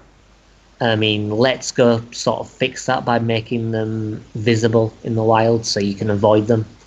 And you even have that in Sword and Shield. You see them out in the wild. There are random battles, but there's like a little exclamation mark that appears. And it's only like a few seconds after that that the random battles become active. And they only are active in that part of the grass that you see the exclamation mark. So if you want to avoid battles, you can. Similarly, in caves and stuff, and in water, you don't really have... Oh no, in water you have those random battles, but in caves, you don't have random battles. You only have visible Pokemon. And Right. that is such an improvement, because in the older games, like pre-Let's Go, all you would do is just activate repels just to avoid random battles. And Yeah. when you're doing that, it means you've got a problem. It means that, that's not a good mechanic. Well, and this just goes back to, when we touched on Let's Go for one of our specialist subjects, we want Let's Go versions of the older regions because, it would improve those experiences. Definitely. I mean, what about you, Ryan? I mean, Matt, were those just like your only main issues with it? Just like mechanically, you don't like the random battles and the setting and that kind of thing? And the story? Well, Or the issues you had? yeah, that's pretty much 100% of the game there. But yeah, that was pretty much my issues with it. I just couldn't get into it at all. Yeah. Well, yeah, I mean, like, the Pokemon series has kind of improved certain things, like HMs have been cut out, and now random battles have been improved like a millionfold. But, you know, it's still following the same issues story-wise, and even though things like HMs have been removed, you know, they still have these kind of arbitrary roadblocks. Like, sometimes they're okay, but sometimes it's like, in the new games, for example, you'll go down a path, and this NPC will talk to you saying, oh, this rock looks nice. And then you'll stop speaking to him, and then it'll send you back in the opposite direction. It's like, okay, so you're telling me I can't pass because this guy wants to continually talk to me about this fucking rock. Really? It's a nice rock. It's a nice rock. I mean, it's not HN, so I don't need a special ability, and I don't have to use a moveset on a Pokemon, sure. But it's still like an arbitrary roadblock, and it feels stupid. I mean, at least the sheep is based in reality. Yeah, I mean, like, the sheep thing's fine. It's like, okay, there are some sheep blocking it here, and, you know, you don't want to disturb them, which happens in reality, and it's also a nice little thing and kind of makes sense. It's like, okay, I don't want to disturb all these sheep that are sleeping here. I'll just go around. That makes sense. But then when you've got it where you've got, like, a random NPC just saying asinine shit to you, it's kind of like, that's not good. It's stupid. And Pokemon's always done that, whether it's by HMs or whether it's just shit like, I think it's Gen 4 where it's like, oh, here are a few Slowpoke that I can't get past until I get a random flute or something to make them move. Or like, I can't proceed here because it's too foggy. Right, okay, whatever, mate. And yeah, it's just kind of shit like that. Anyway, that's the main series. We briefly mentioned them, but let's move on to the side games.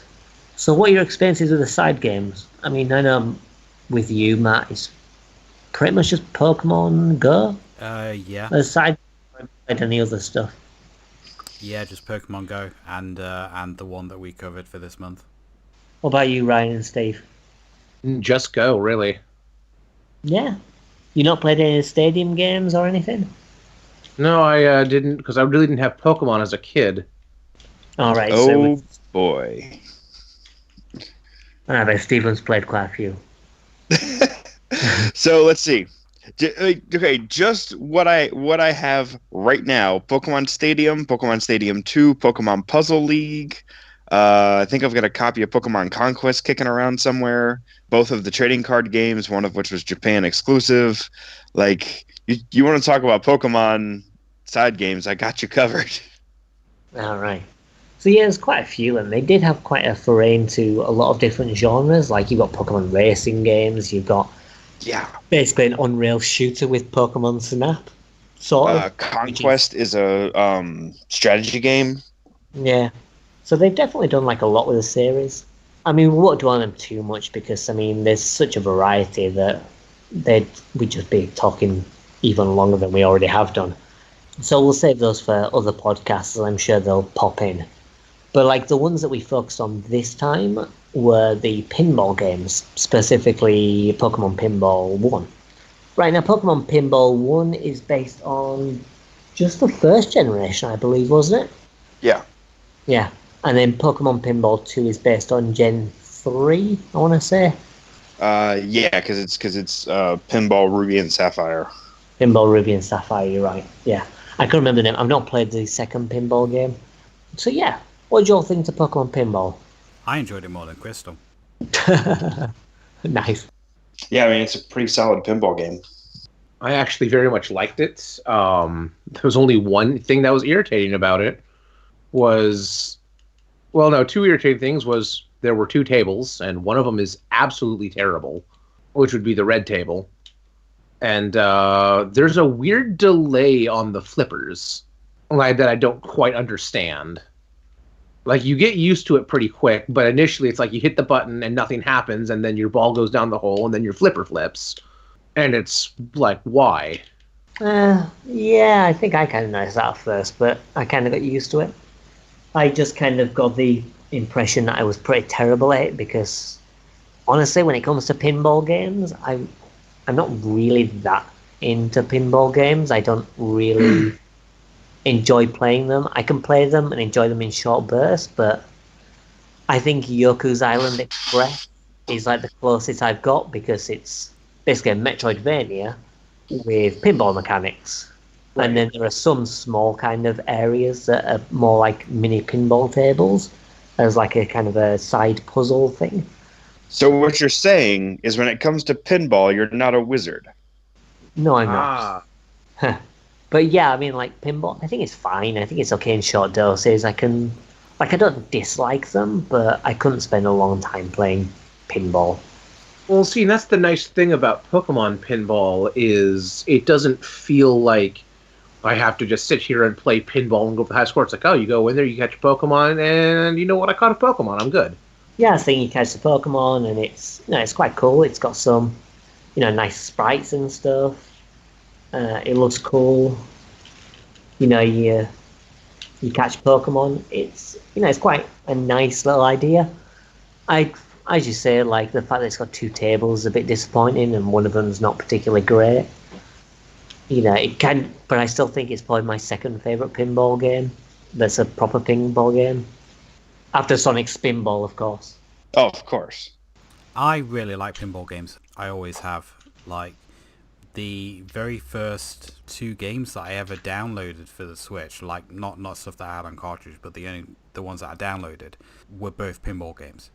And Pinball FX? one was Pinball Effects, the other one was, I think, the Stern pinball game. Don't quite remember the name. With Pinball Effects, did you get the Alien DLC? I didn't buy any DLC. I only played the free tables. Oh, okay. Because I downloaded the Pinball Effects, and then I paid like a couple of euros or whatever it was for the Alien tables, just to play them, and they're pretty cool. I do really like pinball games, and Pokemon Pinball was one of the, I'd say, below average in terms of like the pinball games that I've played before. I still preferred it to Crystal, but just the lack of variety kind of killed it for me. And I guess I'm kind of like used to more modern pinball games with a lot of the modern stuff that you get in them. They're a lot more realistic in terms of like ball physics and stuff like that. This one was a bit disappointing for me, but I did still enjoy it for like what it was. It just could have done with being a lot more. And I know you can unlock Pokemon, fill up the Pokedex. I can't imagine anyone would want to play it long enough to actually fill up the entire Pokedex, though, personally. Oh, certainly not. Yeah. I kind of think that the catching mechanic and filling the Pokedex is a really good mechanic in the game, but because of the fact it's only got two tables, it kind of makes you feel like, yeah, but no. I think they should have had maybe at least 8 tables or something and have them themed around the gyms. So like have a rock-based table, have a water-based table and stuff like that, and opt for that kind of approach and catch the Pokemon that way maybe. Or like have a Pokemon table for each typing or for a couple of different typings, or just something to add a bit of variety, because as you say, there's not really enough variety there that you would really want to catch them all. I mean, the capture mechanic's good and it's a nice little hook to keep you going, but you probably wouldn't want to keep going anyway, just through boredom. I don't know, I kind of want to fill out the Pokedex. Yeah, but you wouldn't do it all in one session. No, you do it in like 2 Pokemon at a time. No, you do like a few Pokemon maybe, then you leave the game for a bit and maybe next week come back, catch another few Pokemon. Yeah. You do it over the course of like a year or 2 maybe. Or just do a Pokemon a day. Yeah. I mean, you wouldn't necessarily do like it all, sequentially. Like you do it, catch like 20, 25 Pokemon, then next day. I want to see a speedrun of Pokemon Pinball. 100% speedrun. What, like a 3-day-long stream? Yeah. I mean, I played for half an hour. Probably does exist. I imagine there are exploits. I played it for half an hour and I caught 4. Yeah, I think I just caught a few. I played it for maybe about the same amount of time. And I played it for half an hour and I thought, I think I've pretty much seen everything this game has to offer, apart from literally filling the Pokedex. But Yeah, that's exactly what I thought. yeah, I did. I played a fair amount. I played like 15 minutes of each table, more or less. I split my time between the two. As you say, like one of the tables a bit shitty, the other one's less shitty. And I was like, okay, I feel I'm done with this. But yeah, I mean, I say it's a decent enough pinball game. I don't know if the second one is like a lot better in terms of variety and a lot, an increase in that longevity. But as a basis, it's okay. It's just there isn't that much there. I didn't even know that we had a second pinball game because I was playing. I'm like, man, this game needs more tables, but could honestly deserve a sequel easily. The one thing I did not like, I can't lie. The one thing I really didn't like, and I got used to it, but it killed me more than once, or I lost a ball to it more than once, was the way the screen, it doesn't scroll, it just transitions to the upper half of the table. And I realized this was a Game Boy game, but it's like, god dang, the DS would have handled that much better with the two screens at least. You know what I just saw, which I think would have been good, is you remember how in Let's Go, the game corner is not functional because they wanted to remove all the links to gambling? What they should have done is they should have made Pokemon Pinball playable. That would have been fun. Or something. Oh, yeah. Way of getting coins. And, like, you get points and then it gives you tickets or something instead, like in the arcades. Because this is the kind of game, Pokemon Pinball, where I think it would work well as, like, a bonus game in a main game.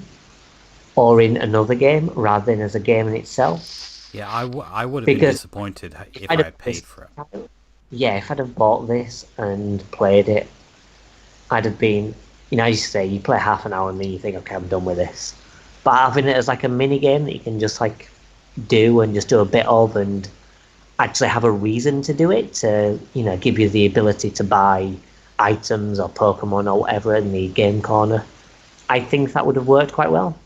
But there you go. That's why we should work at Game Freak instead. Yeah. Right? We could actually make a good Pokemon game. Yeah. Right, well, I think we've out-Pokemoned ourselves for the moment. We've been talking about Pokemon for a good couple of hours at least. So I think it's time to wrap everything up and we'll move on to our specialist subjects.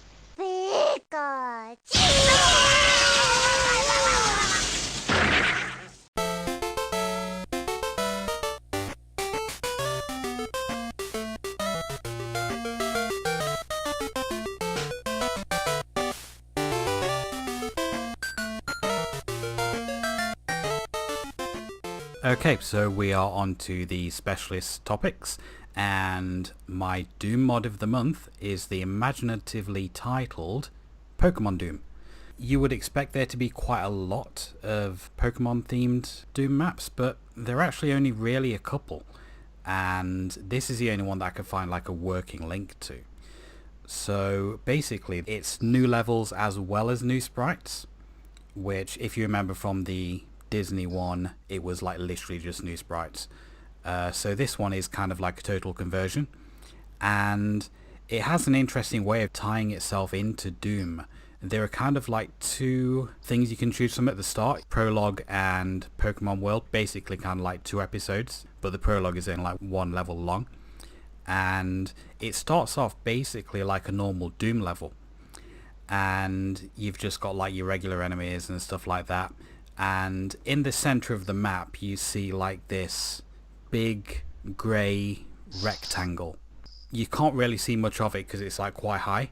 You just see this rectangle, and throughout the level you're going up and up and up, and eventually you come across this big rectangle from above, and it turns out that it's a Game Boy. So you're looking down at this Game Boy, and basically what you do, you drop onto the Game Boy and walk onto the screen, and that is the end of the prologue. It kind of like takes you into the Pokemon world. So it's an interesting way of kind of like trying to tie it into like the main Doom thing. And going into the Pokemon world, you get like all new items, all of the health and armor pickups, they're all kind of like little potions and stuff like that. And you have all the enemies being Pokemon. And actually, there is quite a lot of them. It is a bit brutal to start off with. They do give you unlimited ammo, which is good. But you are kind of assaulted by a hell of a lot of different Pokemon when you go in. And something that this mod actually does that Game Freak doesn't bother doing is they actually give all the Pokemon their own kind of like sounds as well. Like they all say their name. You don't just get the random sound that you get in like in all the other Pokemon games. You know, running around going like Charmander, Charmander, Pikachu, Pikachu. And it's actually quite difficult. Like I said, you do kind of like get assaulted by all of them. And I think there are quite a few levels, but unfortunately there seems to be like a bit of a bug where I couldn't get past that first level because you need the Pokédex to continue into the next area. And the Pokédex is in Professor Oak's laboratory, but it is up on like a table. And try as I might, I cannot get onto that table. I mean, as you know, Doomguy can't jump. And you can't reach it via normal means. And there doesn't seem to be any way to get on top of that table. So I wasn't able to progress past that first level. But what I did play was actually really fun. And I really enjoyed myself. I may have to go back with like cheats and try and find a way to give myself that Pokédex so that I can continue. But from what I've played so far, it's an interesting mod and definitely one that I would recommend. Interesting. Nice though, Pokemon game that you like then. Yeah. As you can imagine, it's kind of like a really small download as well. So search for Pokemon Doom, you'll find it. I think I downloaded it from Doom World and just drag and drop it onto GZ Doom or use whatever Doom level loading thing. But yeah, recommend it. It's a lot of fun. Nice. Alright, well, that sounded like an interesting mod map. So, moving on to mine. Mine is a little bit of a cop-out because it's not actually an official Pokemon game. But I've already covered Pocket Monsters for the Mega Drive, which is also not an official one, so fuck it, we've already broke past traditional format by this point. But what I'm actually covering is Pokemon Crystal Plus, which is a ROM hack of Pokemon Crystal by me. It's actually undergoing development. I made a first version of it, but I'm doing like a version 2 with adjustments and some new Pokemon and things. And then I'll eventually finish it, hopefully at some point soon. But the semi-finished version is available and out there for people to play. But basically what it is just like sort of a fixed version of Pokemon Crystal. So basically all the stuff that I don't like about Pokemon Crystal is altered. So I mentioned, like when we had a discussions about the gym leaders not having any Johto Pokemon. This not only increases the roster size, but it gives them a bigger team as well. So all the gym leaders have 4 Pokemon, all the Elite Four have 5 Pokemon, and then the Kanto ones have 6 Pokemon. So we've got substantially harder teams for the gym leaders, and their focus is specifically around Johto Pokemon. Just so you can actually fight against new Pokemon rather than Pidgeys and whatnot. I've also made it so that all of the 250 Pokemon, 251 or whatever it is, are available in one game. It also includes a Celebi event as well, so you can actually get the GS Ball and do the Celebi thing. I've mixed around the wild Pokemon levels and the wild Pokemon areas, so that you get different ones. So for example, you can get a Mareep early on, which obviously can help you against a flying gym. And, you know, there's a variety of different Pokemon throughout. I've added in Team Rocket changes. So instead of the generic executives that you fight in the main game, there's actually Jesse and James, which are in there. So this is more of a continuation of Yellow than the original games. And I've also kind of made some other changes as well. So like, for example, in Kanto, all the Pokemon are higher levels, so they're not really low levels like in the original games. There's some other remixes where, like, if you choose a certain Pokemon, it will increase your difficulty. So Chikorita, for example, is hard mode. Cyndaquil is easy mode, and Totodale's normal mode. Oh, nice. Yeah, because Cyndaquil blasts through the early gyms quite easily. So it's an obvious easy mode. Whereas Totodile doesn't really have any advantages, and Chikorita kind of gets fucked. So the game is kind of on a difficulty scale based on those Pokemon anyway. So your rival battles are altered. So your rival will have different Pokemon and different Pokemon levels. So just like little things like that. So there's a lot of variations, a lot of tweaks, and a lot of changes. Like Flash has been removed from the game, so you don't have to use like the HM Flash. And you don't have to use any HMs at all in Kanto. For example, all the dark caves, they all just have light. So you can see, because nobody likes Flash. Right. Yeah. There's also some other additions as well. Like, because Flash isn't removed, there's like a sort of an elite tower, which is called the Shattered Tower, which may be familiar, if you're familiar with the Shattered community. And basically some members of the Shattered Pokemon trainer community have been added as trainers. They've basically told me what they want their team lineup to be, and they have teams in the game. And they've got movesets and stuff, so you've actually got proper competitive movesets and competitive style trainers. Wow, that's pretty cool. Yeah. That is actually really cool. Their levels kind of advance. They start kind of high, and then they get harder and harder and harder until you get to me, who will obviously be the hardest one and the final challenger. So once you're later on in the game, you can face those high-level challenges, so you've got something to do, like, after Red, really. So yeah, it's just stuff like that. And as I say, I'm working on new Pokemon, so, like, there's some different forms that are going to be in there as well, which are probably going to be readapted because I'm in the process of changing them, that I might add some extra forms. Like, obviously, you've got things like Farfetch, so I might alter Farfetch to his Galar form and have Sirfetch'd in there as well, just to make it a little bit more interesting. And then, because we're low on ghost types, and things like the ghost form of Corsola might be added. So my revamp of extra Pokemon might actually be expanded in a post-Gen 8 universe. But yeah, just stuff like that, really.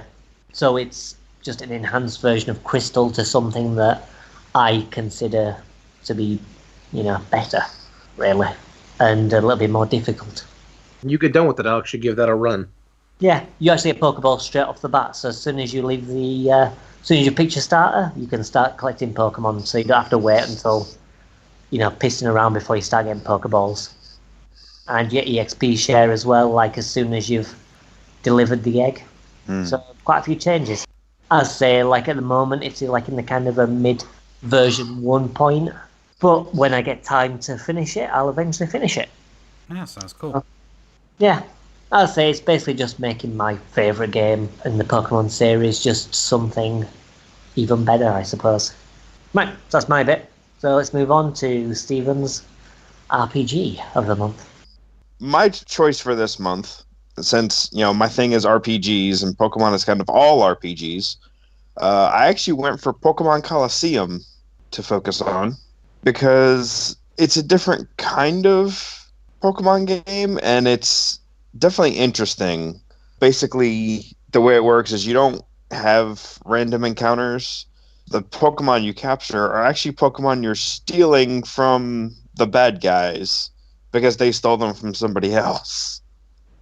Yeah, so you're actually stealing them, but it's more like Robin Hood. You're a good kind of thief.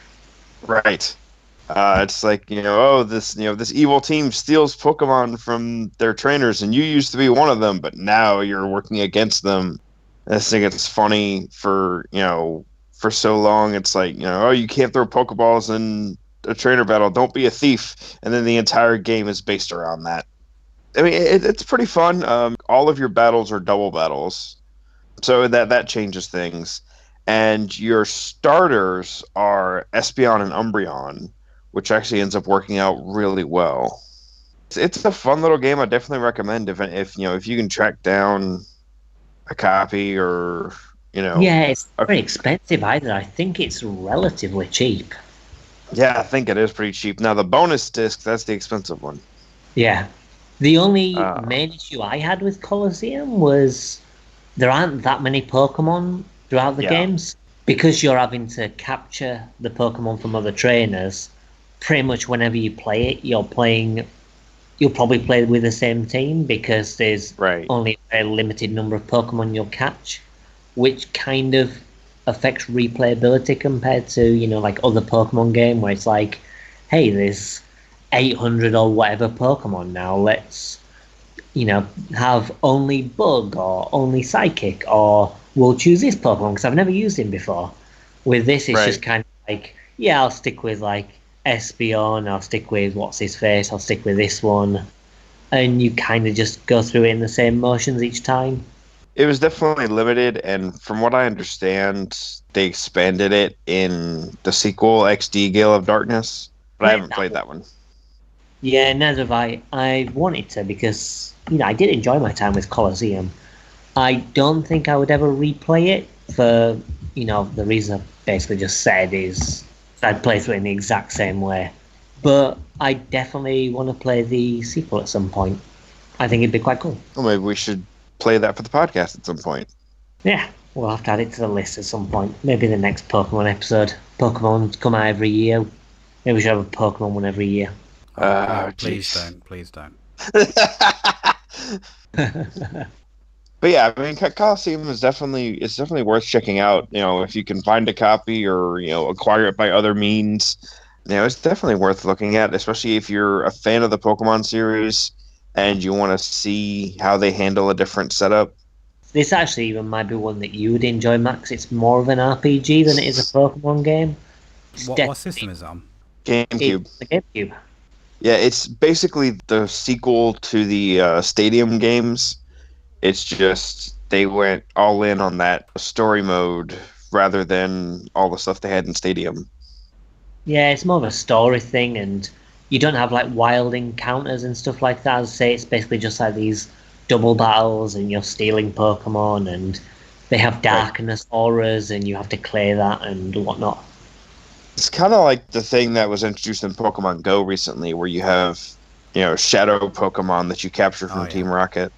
All right, I've not played Pokemon Go recently, but that sounds like it's the same thing. It's very similar.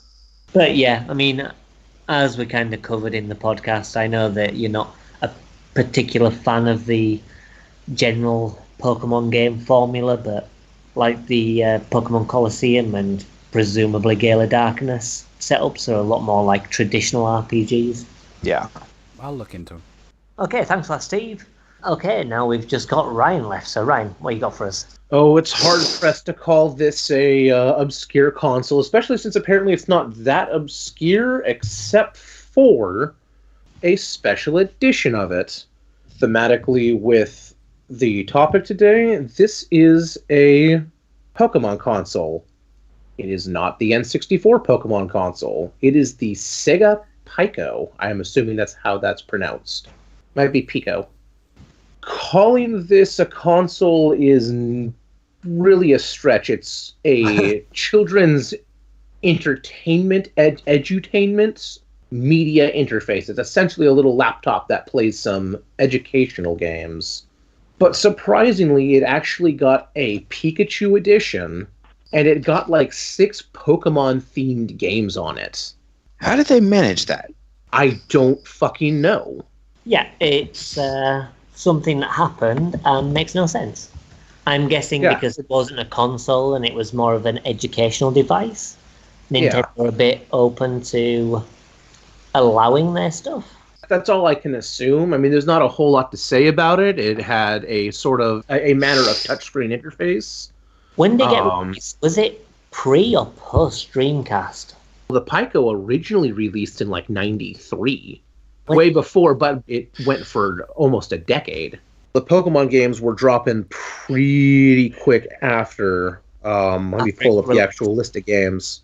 Because there was a second, there was a predecessor to the Pico, and it was the Pico Advance, I think it was called, and that got like 5 more Pokemon games in the early 2000s. Because what I'm thinking is, if you remember, like, do you remember when Sega used to make consoles, and then they stopped making consoles and went to other competitors and just did games? You have a valid point. Because if it was kind of during the Dreamcast era, it could have been during that transitional phase where maybe they were starting to put their stuff on other consoles and getting out of that industry. And if that's the case, then maybe that's why the Pico got some stuff, because they stopped making consoles. That was just an edutainment thing. And they just thought, okay, we'll stick some Pokemon-related things on there. I don't know, I'm just guessing. I'm talking out of my ass.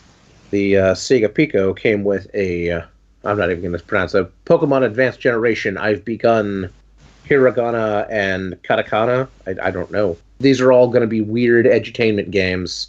Yeah, I've seen some videos of the edutainment games for the Sega Pico, and they look kind of shit, to be honest. But I mean, so, you know. They are for tiny children's. Yeah. And really, at that point, all it was, hey, we want to make learning not gimmicky, but they want it to catch children's attention. Yeah.